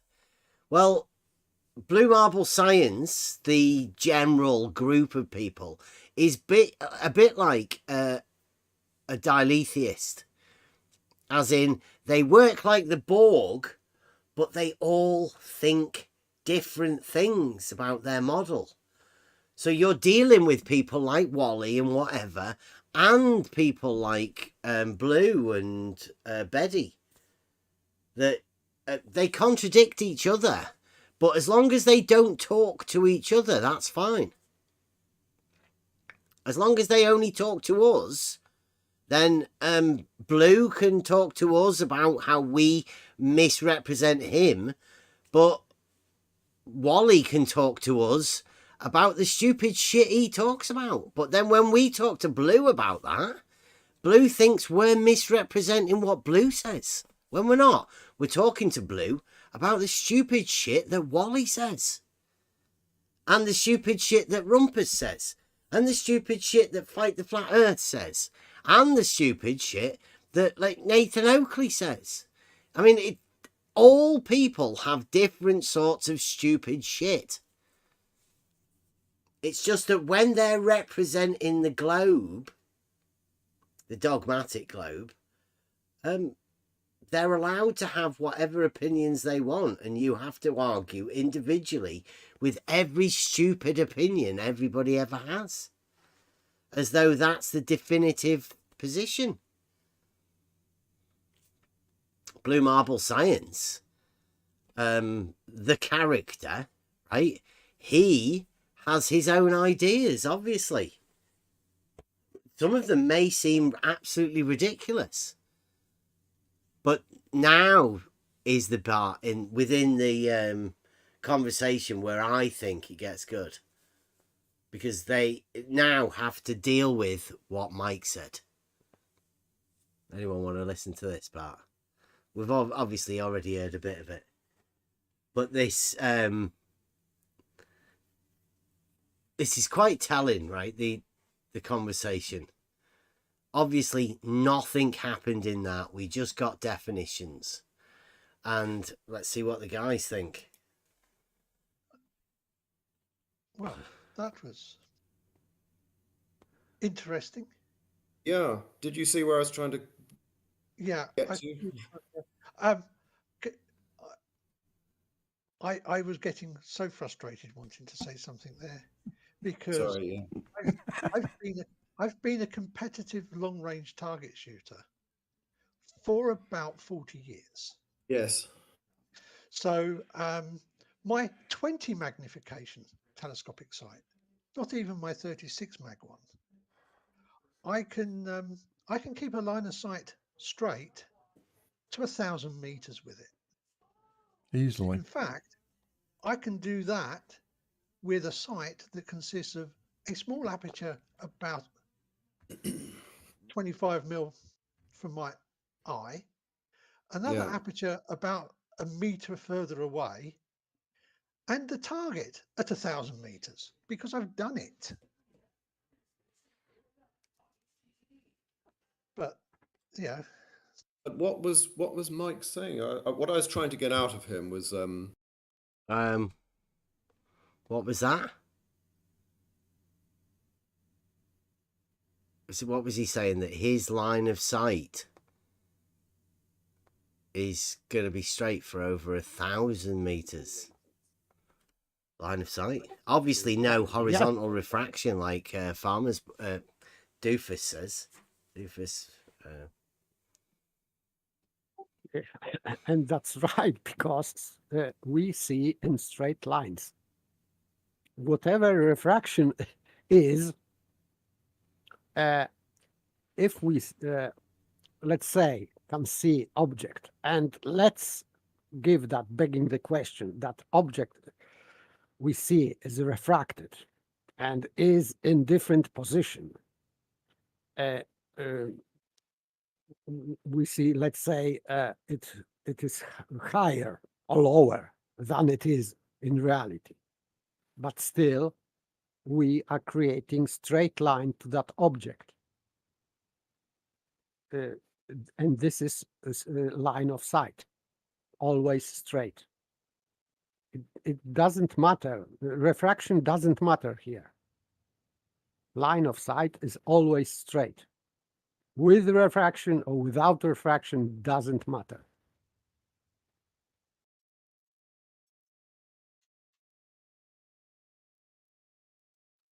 Because we are talking about sight, not about physical reality. So we see in straight lines, always. Always. Was we have these sort of 2 points, A and B, just some distance from each other and from my eye. There's a rule that says roughly if you can line them up, meaning one in front is on top of the other, as it were, then you've got a straight line. And on top, I mean, wouldn't that apply above and below? On top. On top doesn't mean in front of or behind, does it? Yes, on top, just on top. So this is position of something. On top, it means at highest possible position. Yeah, above. Right? If it's on top of, it's not in front of. Because they're different. At least in mine anyway. I don't know whether that was something that Betty wanted to try and put over as a definition. I don't know. I don't think so. And I was trying to get to, well, let's line these poles, these 3-foot poles along the canal, line them up with your eye along them. You'll find that the middle ones are higher than the ones at either end. That was what I was trying to get to, but he was middle ones are higher. Did he say? Do you want to hear that again? Line them up with your eye along them. You'll find that the middle ones are higher than the ones at either end. That was what I was trying to get to. But higher. The middle ones are higher than the ones at either end. Now, I don't know whether Betty's ever done this, or whether anybody like Alan has ever done this, to know that the bit in the middle is higher than the bit at the other end, whether you have to adjust your sights. Yes, maybe he is just misunderstanding that if these poles, let's say, are at the same height, and as the gun, you cannot align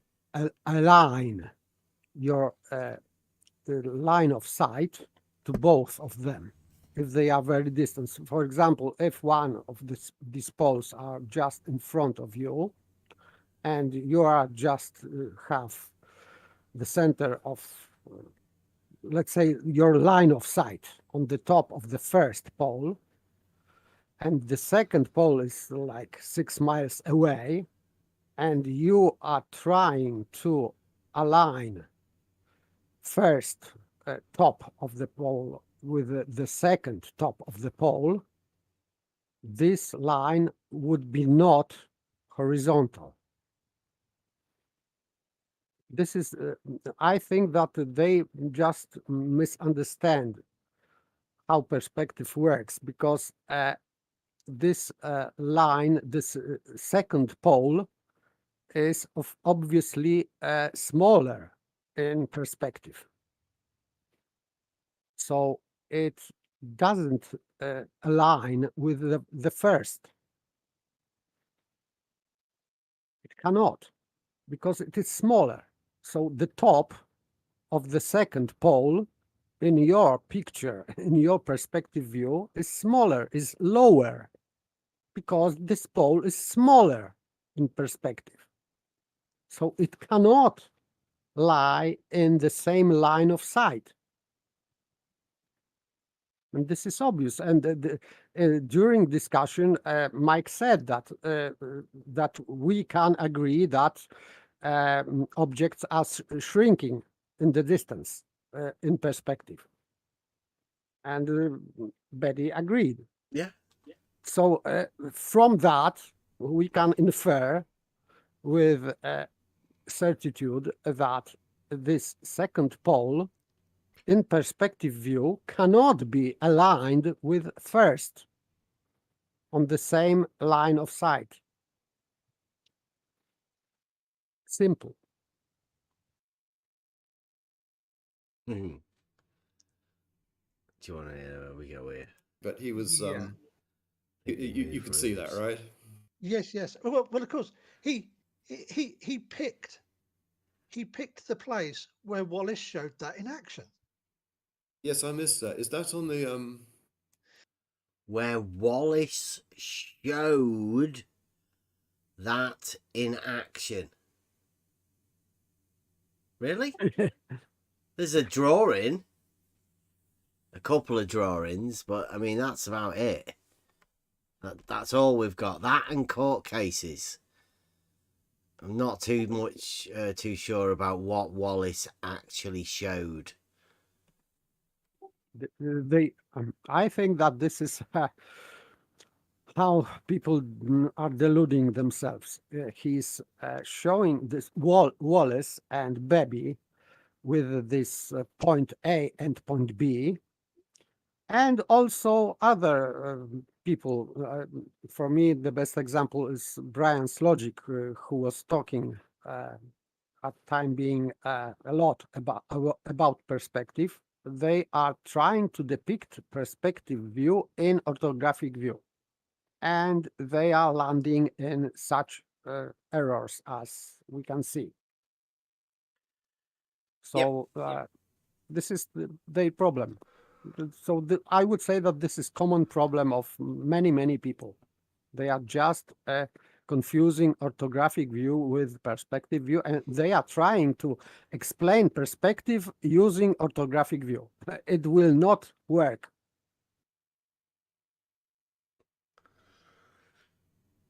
Blue Marble Science very bravely has just put. In fact, I'll get this one because it might be one to remember for in the future. Blue Marble Science talking to Paige.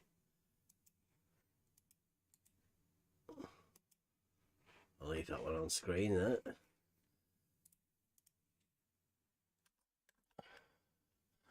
Blue Marble Science. I never said a square in Euclidean geometry is anything other than your simplistic understanding, Paige. That's a square. The simplistic understanding of a square for Paige. He says, there are other geometries that you have no knowledge of that are just as valid. There are other geometries that are just as valid as Euclidean geometry, states Blue Marble Science. I'm going to say this right now. Can I go first? Yeah. Sure. Blue is dumb. I have question for Blue. Who validated these other geometries? I'd like to see if they're just as valid. I'd love to see the axioms, postulates, and propositions. If it's only fair to say if they are equally as valid, they should have equally the same amount of definitions, postulates, and propositions as Euclid. If they're equally as valid. And proofs, of course. Yeah. Yes. I'd state that that's complete bullshit, Blue. Absolute bullshit. A statement that you know that you cannot back up. Yeah, I was just going to say, and for that statement alone that he made in the chat makes him dumb. Yep. Sorry, Blue, but I think I have to agree. You obviously show your ignorance of geometry, or your ignorance of Euclidean geometry, to imagine that there is another geometry that's equally as valid. That's just pure ignorance, Blue. Yeah, it's all based on philosophical grounds that he would like his other geometries to be valid. Why is it less valid, Wally? Because it doesn't have any of the definitions, propositions, axioms, or anything. There's no proofs. You've got nothing, Blue, Wally. It's definitely nowhere near as valid. And in fact, it's about as far removed from valid as you could get. And we know many names of renowned geometers, and none of them invented non-Euclidean geometry. And they were, and they are still some geometers far better than we are, and none of them invented non-Euclidean geometry and validated it. Well, you'd have to invalidate Euclidean geometry to replace it with something equally as valid. Absolutely, yes. And this is impossible. How can you disprove this not disprovable proof? It is impossible. It's definitely not ignorance on my part, Blue. If it was ignorance, you'd be able to show me, wouldn't you? You would be able to put me out of my ignorance by stating what I was ignorant of. But unfortunately, Blue, you can't. Because you're talking shit. And I think deep down, you know it. That's why you're just going to keep saying it's my ignorance. Well, if it's my ignorance, put me out of it, Blue. You can't. Doesn't matter. Yeah, you're Okay, mad, I am off Wally. to bed. Okay, thank you Good very night. much, Paper.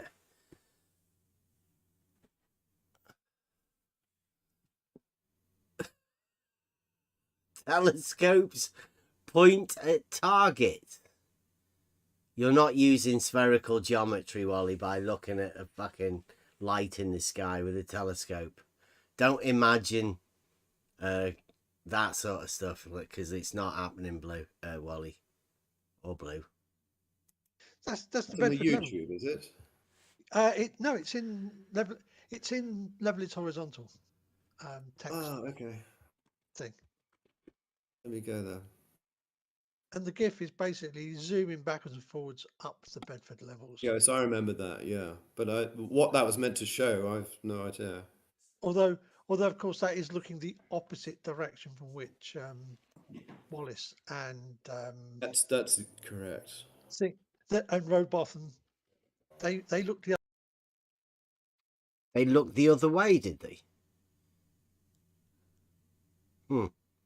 other way because back in the mid 18th century, the trees weren't as big and you could see that sort of view in the other direction as well.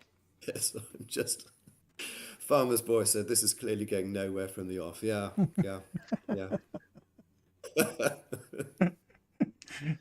It was like nailing jelly to the ceiling, wasn't it? Very, very much. Yeah, you were trying to do definitions at the beginning of a debate.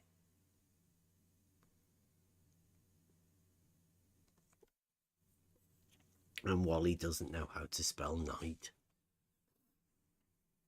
How can a telescope use spherical geometry, Wally? I'm not too sure you understand what spherical geometry is. Let's move to, if you guys don't care, let's move to 24/7. We got 71 people watching. I don't know, somebody might want to join the general chat with us. So we join the general chat. Yeah, so see 24/7 general chat up there. I'll see you guys up there. I'll take. Oh, Blue, look at that. In case anybody wants to join in with Blue's chat. Well, I think we left Wally behind, but let me see. I'm going to move. Can I move Wally? Yeah, move to there. There we go.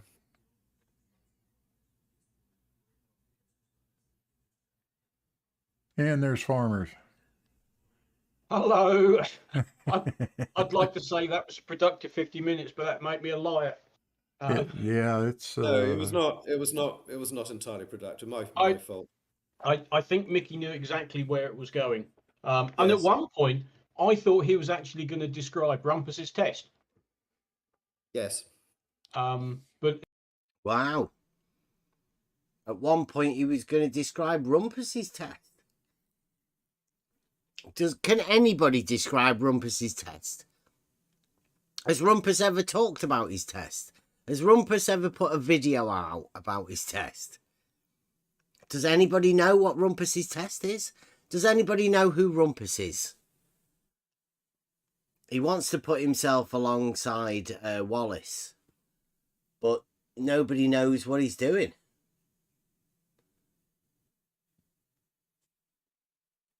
as soon as because he brought up a canal, and then I think he saw where that was going, and it rapidly morphed into an ice rink.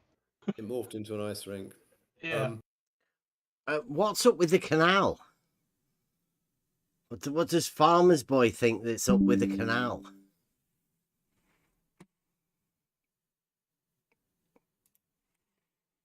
Not got a clue.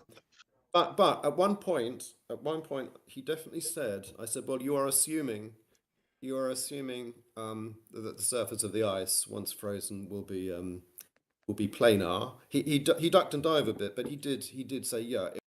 No, he didn't say the surface will be planar. It will be approximately a plane. Yes. So the point was not to dispute that factual statement, but rather to say, well, you are assuming that. So you're assuming what needs to be proven.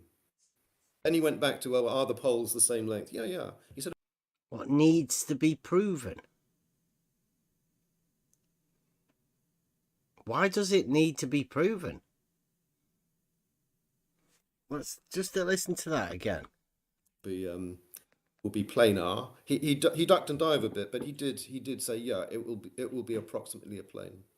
Yes. So the point was not to dispute that factual statement, but the point was to not dispute the factual statement. That's the point for Betty was to not dispute a factual statement. And? Rather to say, well, you are assuming that. Rather that you're assuming it. Not disputing the factual statement, just saying that you're assuming it. Was Betty assuming it when he said it was a factual statement that he didn't want to rebut? Dispute? I don't know. It may just only work on one way. So you're assuming what needs to be proven. And he went back to, well, are the poles the same length? Yeah. He said about 5 times. We've planed them, we made sure the poles, yeah, fine, all agree that. All agree they're the same height above the ice. Now, do they form a straight line? Then he ducked and dived. Yeah, but apparently all questions on this sort of thing should be referred back to the NHL. Yes. Who are clearly the defining the determining body on this sort of thing. I mean, who needs physics? Who needs surveying? You've got the National Hockey League. Yeah, how does Rumpus ever think he's going to pull off this test with all those damn Zambonis running up and down the canal? Oh dear, yeah. Not entirely sure that canal's ever frozen over. I don't think it has. Which canal? Let me just... What canal's he talking about? Farmer's Boy. Yeah, how does Rumpus ever think he's going to pull off this test with all those damn Zambonis running up and down the canal? Oh dear, yeah.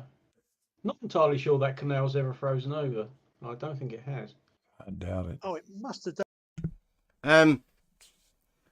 Farmer's Boy. I don't suppose that canal's ever frozen over. Blue, I doubt it. Guess what? If you go to the pub down the road, you'll find out that in the 1800s, the late 1800s, about the time of Rowbotham and Wallace, that canal used to regularly freeze over. In fact, so much so that the guys that were around that area, the farmers, had nothing better to do than do ice skating down the canals, speed skating. So much so that they became world champions at it. So yes, the canals freeze over, or they used to. They don't modern day, maybe because of global warming or whatever. But yeah, it used to be a lot colder where they had these things frozen.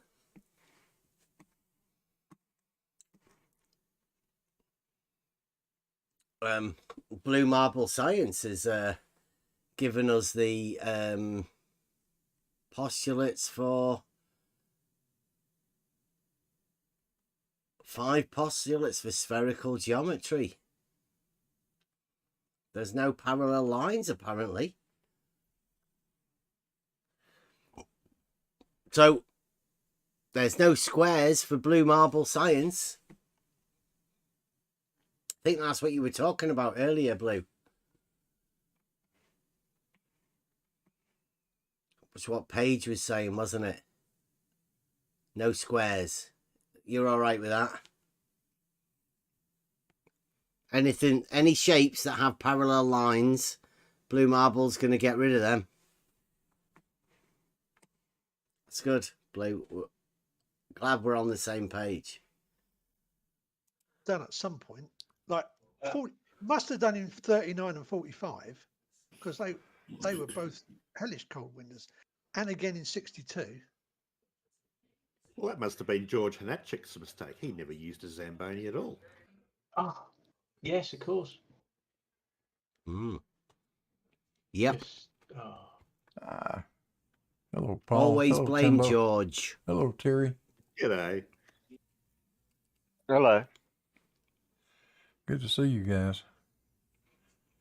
How the hell do we get 67 people watching at 6 o'clock in the morning on a Saturday? Well, because it's only 5 in the morning over there. I mean, you started at a very reasonable time for me, 10 in the morning. Yeah. I'd had a late start and a late breakfast, and you still hadn't got going. Oh, that's all right. Yeah. Remember, this is a good time for all your European viewers. That's right. Yeah, Yeah. Judy was very happy. It's 2 hours later for her than it is for you guys. It's just a nice warm up for our other stream. But apparently, just to make my house level, Blue, all I need to do is make sure the stumps are all the same level, same length. You know, forget about the terrain underneath them. Just make the stumps all the same length, and my house will be flat as a die. Heck yeah. That's the classic flat Earth mistake. Blue said there. That's the classic flat Earth mistake. That's the first mention of any model that we've been talking about tonight. Blue Marble Science. Why is he bringing flat earthers into it? Who was the flat earther that made a mistake? What's he talking about? I don't think he knows. He's obsessed with flat earthers. Blue Marble Science. They absolutely can't make themselves understand that horizontal and level are not the same. What?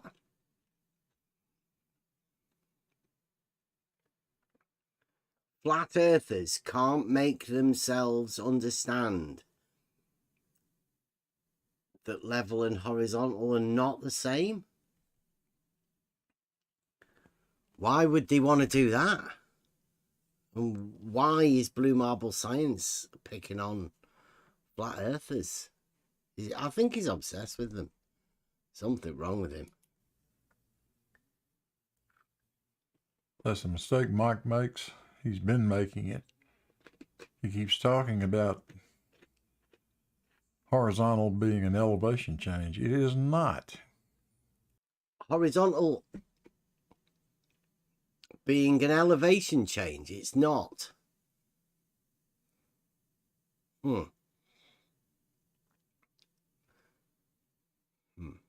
So horizontal isn't an elevation change. Let me go back to listen to that again, because certain He's been people making can't. it. He keeps talking about horizontal being an elevation change. It is not.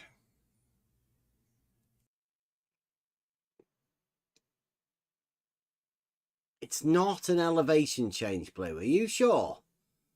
I'm pretty sure you're the one that says that horizontal is an elevation change, Blue.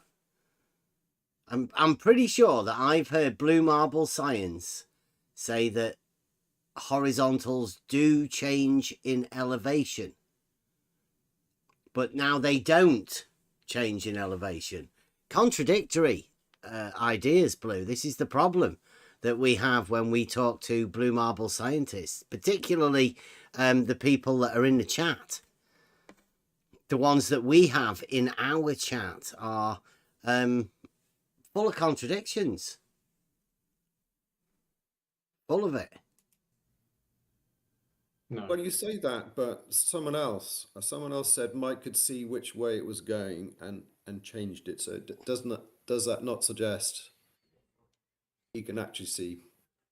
Oh, they know the argument. Yeah, they understand the argument. They don't want to get into it. What argument? What is the argument that they understand, Blue? It's a very general phrase, and I'm pretty sure that there is no argument. But yeah, I will. Do you want me to do it? I will. I'll play it back just for you, Blue, right?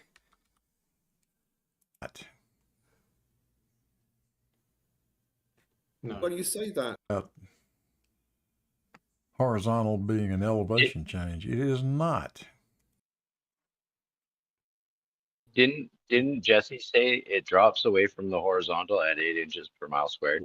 Level drops away from horizontal, and level isn't an elevation change, which makes horizontal an elevation change. But Blue Marble Science appears to be going with the surface level of Midwest. No elevation change. It's so strange, Blue. I'll play it again, seeing as you wanted me to keep playing it. Just so everybody knows that this is what Blue Marble Science says. Mike makes. He's been making it. He keeps talking about horizontal being an elevation change. It is not. Horizontal, in the words of Blue Marble Science, horizontal is not an elevation change. It's not. Okay? No. Well, you say that, but someone else said Mike could see which way it was going and changed it. So does that not suggest he can actually see? Oh, they know the argument. Yeah, they understand the argument. They don't want to get There's into no it. argument from Blue Marble Science. What does he believe? That's about belief. That's Who it. knows? Who knows? Well, I mean, you can get a pretty good idea. I mean, he takes most of his cues from Bev, and Bev is insisting he's not a flat earther. I'm not a flat earther. Definitely not a flat earther. Ask him what the shape of the Earth is. Not I flat. am, but it's not flat. Not flat. I can tell you that. Anybody ask me what shape the Earth is, it's not flat. Pretty good at the not that. I'm learning it. It's doing well. Not flat. Shape of the Earth is not flat. That's one thing we can be absolutely certain of. He won't answer you. He won't answer. I will. I'll say it's not flat. Right? Farmer's Boy, if you're listening, it's definitely not flat. And if anybody wants to go out there and just remind Farmer's Boy that I do answer that. I say it's not flat. So just let Farmer's Boy know that he's a lying shit. Or he'll say, I don't know, or we don't know, or it's unknown. I mean, they know. He'll say it's not flat. Farmer's Boy, it's not flat. They know perfectly well what the shape of the Earth is. It's not flat. In which case they're lying. Yes. No, what, we're lying about it not being flat? I'm not too sure about this. Are they turned into flat earthers now? Or they just... I'm lying about it being not flat. That didn't take long, did it? Found some new flat earthers. Well, they are. They're all liars. Is what they do. What Farmer's Boys do is go around telling everybody else that other people... Well, he just slanders people. That's blatant slander. What he's doing right there, right now. Anybody want to call me on it? I'm calling Farmer's Boy a slanderer whenever he's talking about us lying. Check me on it. Make sure I'm not lying now when I'm saying Farmer's Boy is a slanderer. Right now, publicly stating lies about other people. That's Farmer's Boy. Check it. Make sure I'm not lying.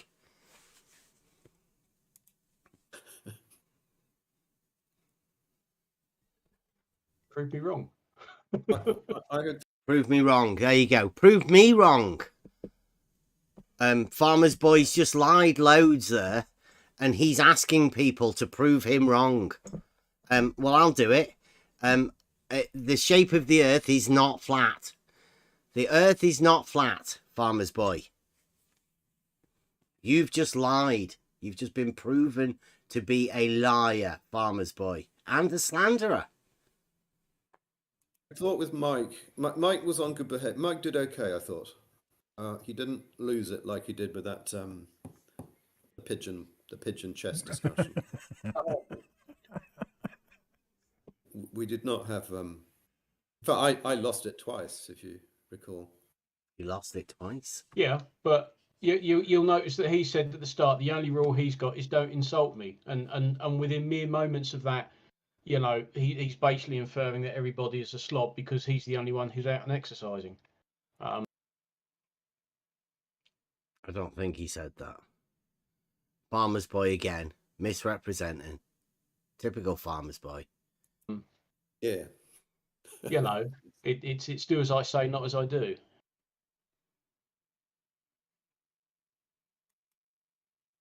Yes, that's right, farmer's boy. It is a case of that for you, isn't it?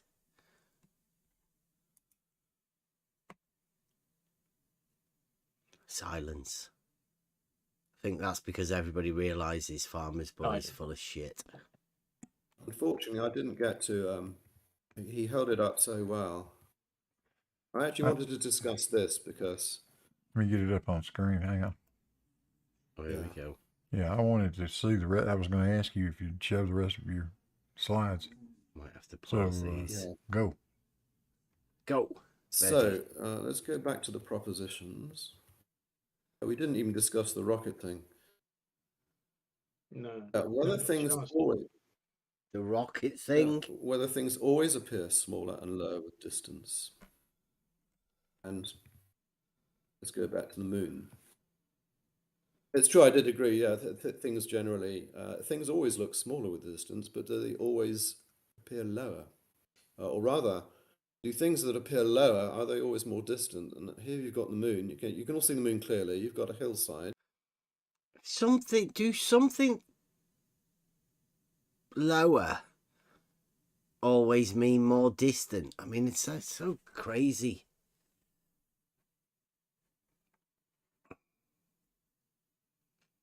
What's exactly what Mike said? I'm not too clear what you understand there, Blue. Crazy. So clearly none of that is at the horizon. We didn't even get to the discussion of what below the horizon means. Not the moon, you can all see the moon clearly, you've got a hillside. So clearly none of that is at the horizon. We didn't.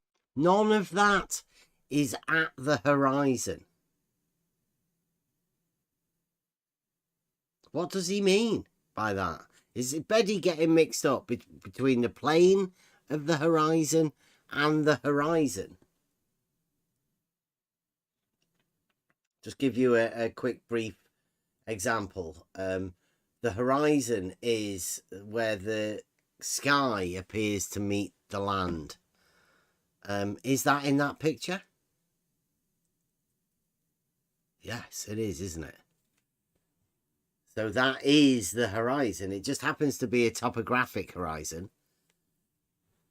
And you'll notice that that topographic horizon is not flat. Regardless of the topography that's there. But you can see it in the picture. It's not flat. And that's the bit of the land that appears to meet the sky. It's called a topographic horizon. Not many people see the horizon over water. So why does Betty think that's not the horizon? One more time. What's Betty say about things it? that appear lower, are they always more distant? And here you've got the moon. You can all see the moon clearly. You've got a hillside. So clearly none of that is at the horizon. We didn't. None of that is at the horizon. Yeah, it is. That's just the topographic horizon. But fair enough, Betty. Even get to the discussion of what below the horizon means. So you've got this hillside going up.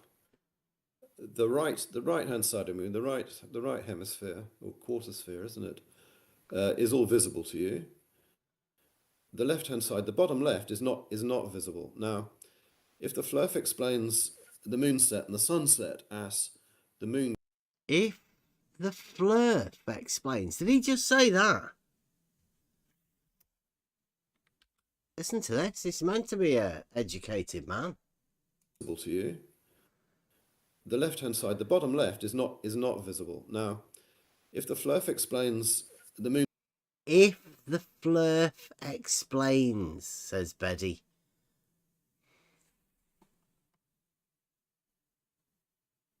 Set and the sunset as the moon getting further away from you, how is it you can see the right-hand side of the moon, but not the left-hand side? Logic and common sense says, well, actually, the bloody thing's just getting obscured by the hill. Now, I don't know how you'd answer that. There's also the question of, well, none of that is under the horizon. It's the hillside is all above the horizon. Yeah, the hillside is all above the horizon. What's he talking about?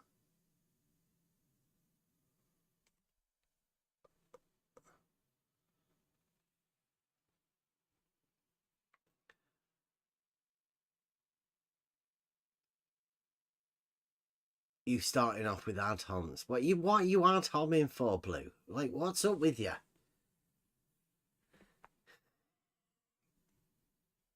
Terrible, Blue. You see the same effect here when the moon appears to be going below the sea. This is a picture taken in Miami. You can just see a boat on the bottom left. So you've got what is apparently the same effect. Part of the moon is being obscured by stuff in the distance. In the first case, the moon behind the hill, you'd want to say, well, it's just being obscured by the hill. It's not getting further away from you at all. In the second case, where it goes below the horizon formed by the sea, Flurf wants to say, well, that's happening because the moon is getting further away from you. And then we say, well, it looks to be just the same effect, doesn't it? Plus, and we never got to angular separation. We never got to that. It's angular separation. Oh, I'm upset now. I hope you get to angular separation next time. I really do. It's provable that the angular separation, the angular distance or width of the moon is the same wherever it is in the sky. You can prove that with just a simple test. The angular separation or the width of the moon. Maybe new terms, maybe new terms. Literally rule of thumb, can't you? I think the thumb is literally. Oh, forgotten. Half a degree. Half a degree. Yeah. The thumb is roughly half a degree at arm's length. Thumb is right, and at arm's length, your thumb will actually cover the moon, won't it?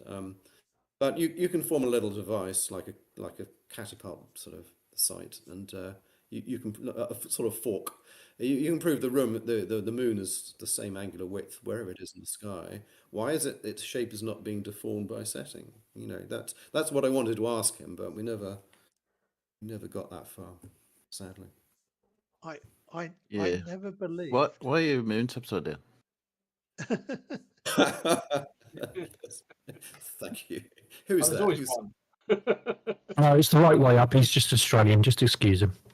Yeah. Matt, I think you're overdriving your microphone a lot because you're very muffled. Okie dokie. Yeah.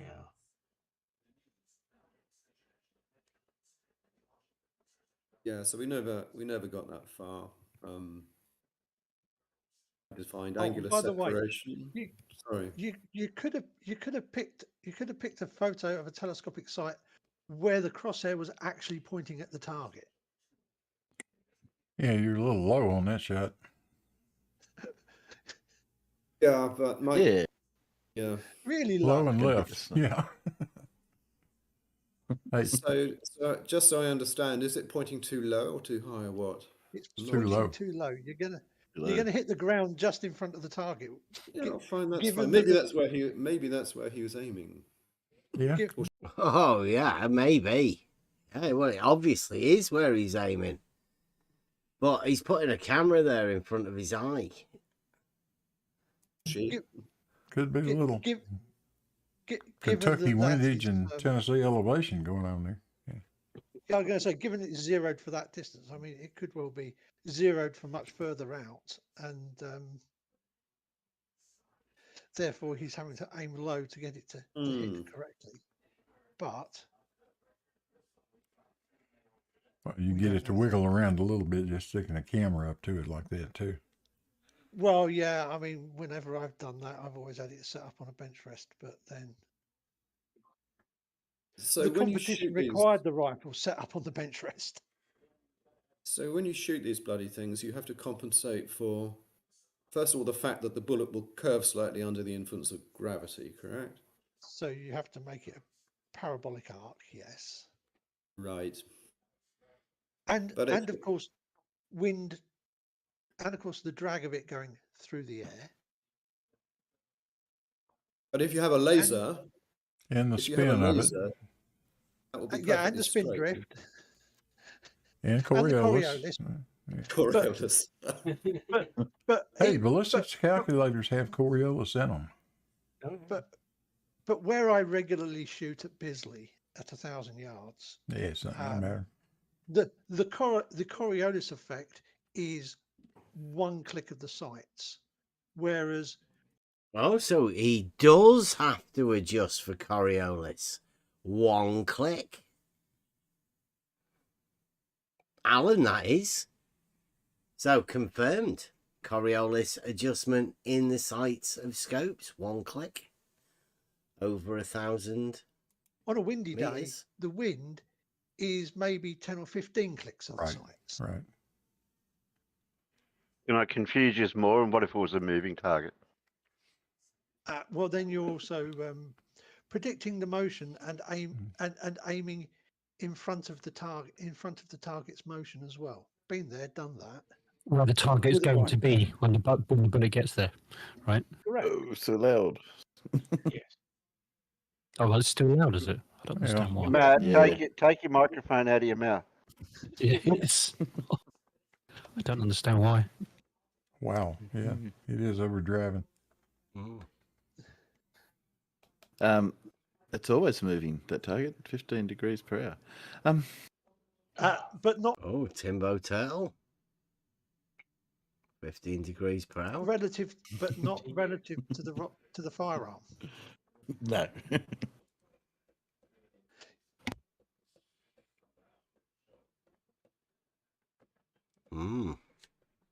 Peter Harrington. If it's sighted for 1,000 meters and the target's 200 meters away, it would be a hell of a lot lower than that. Yeah. It would be about 39 inches lower than that. Sorry, a good meter. So why didn't Mikey use the picture of them sighting down Bedford level on it with the auto level? Oh, here we go. Oh, well, we all know that Yes. answer. He Well, asked rhetorically. I'll tell you why. I'll tell you exactly why. When you show that picture, then you see how much drop there is. Yeah. You see how much drop there is from what, Blue? I don't know. Most people haven't really seen that. I did put it out a couple of times.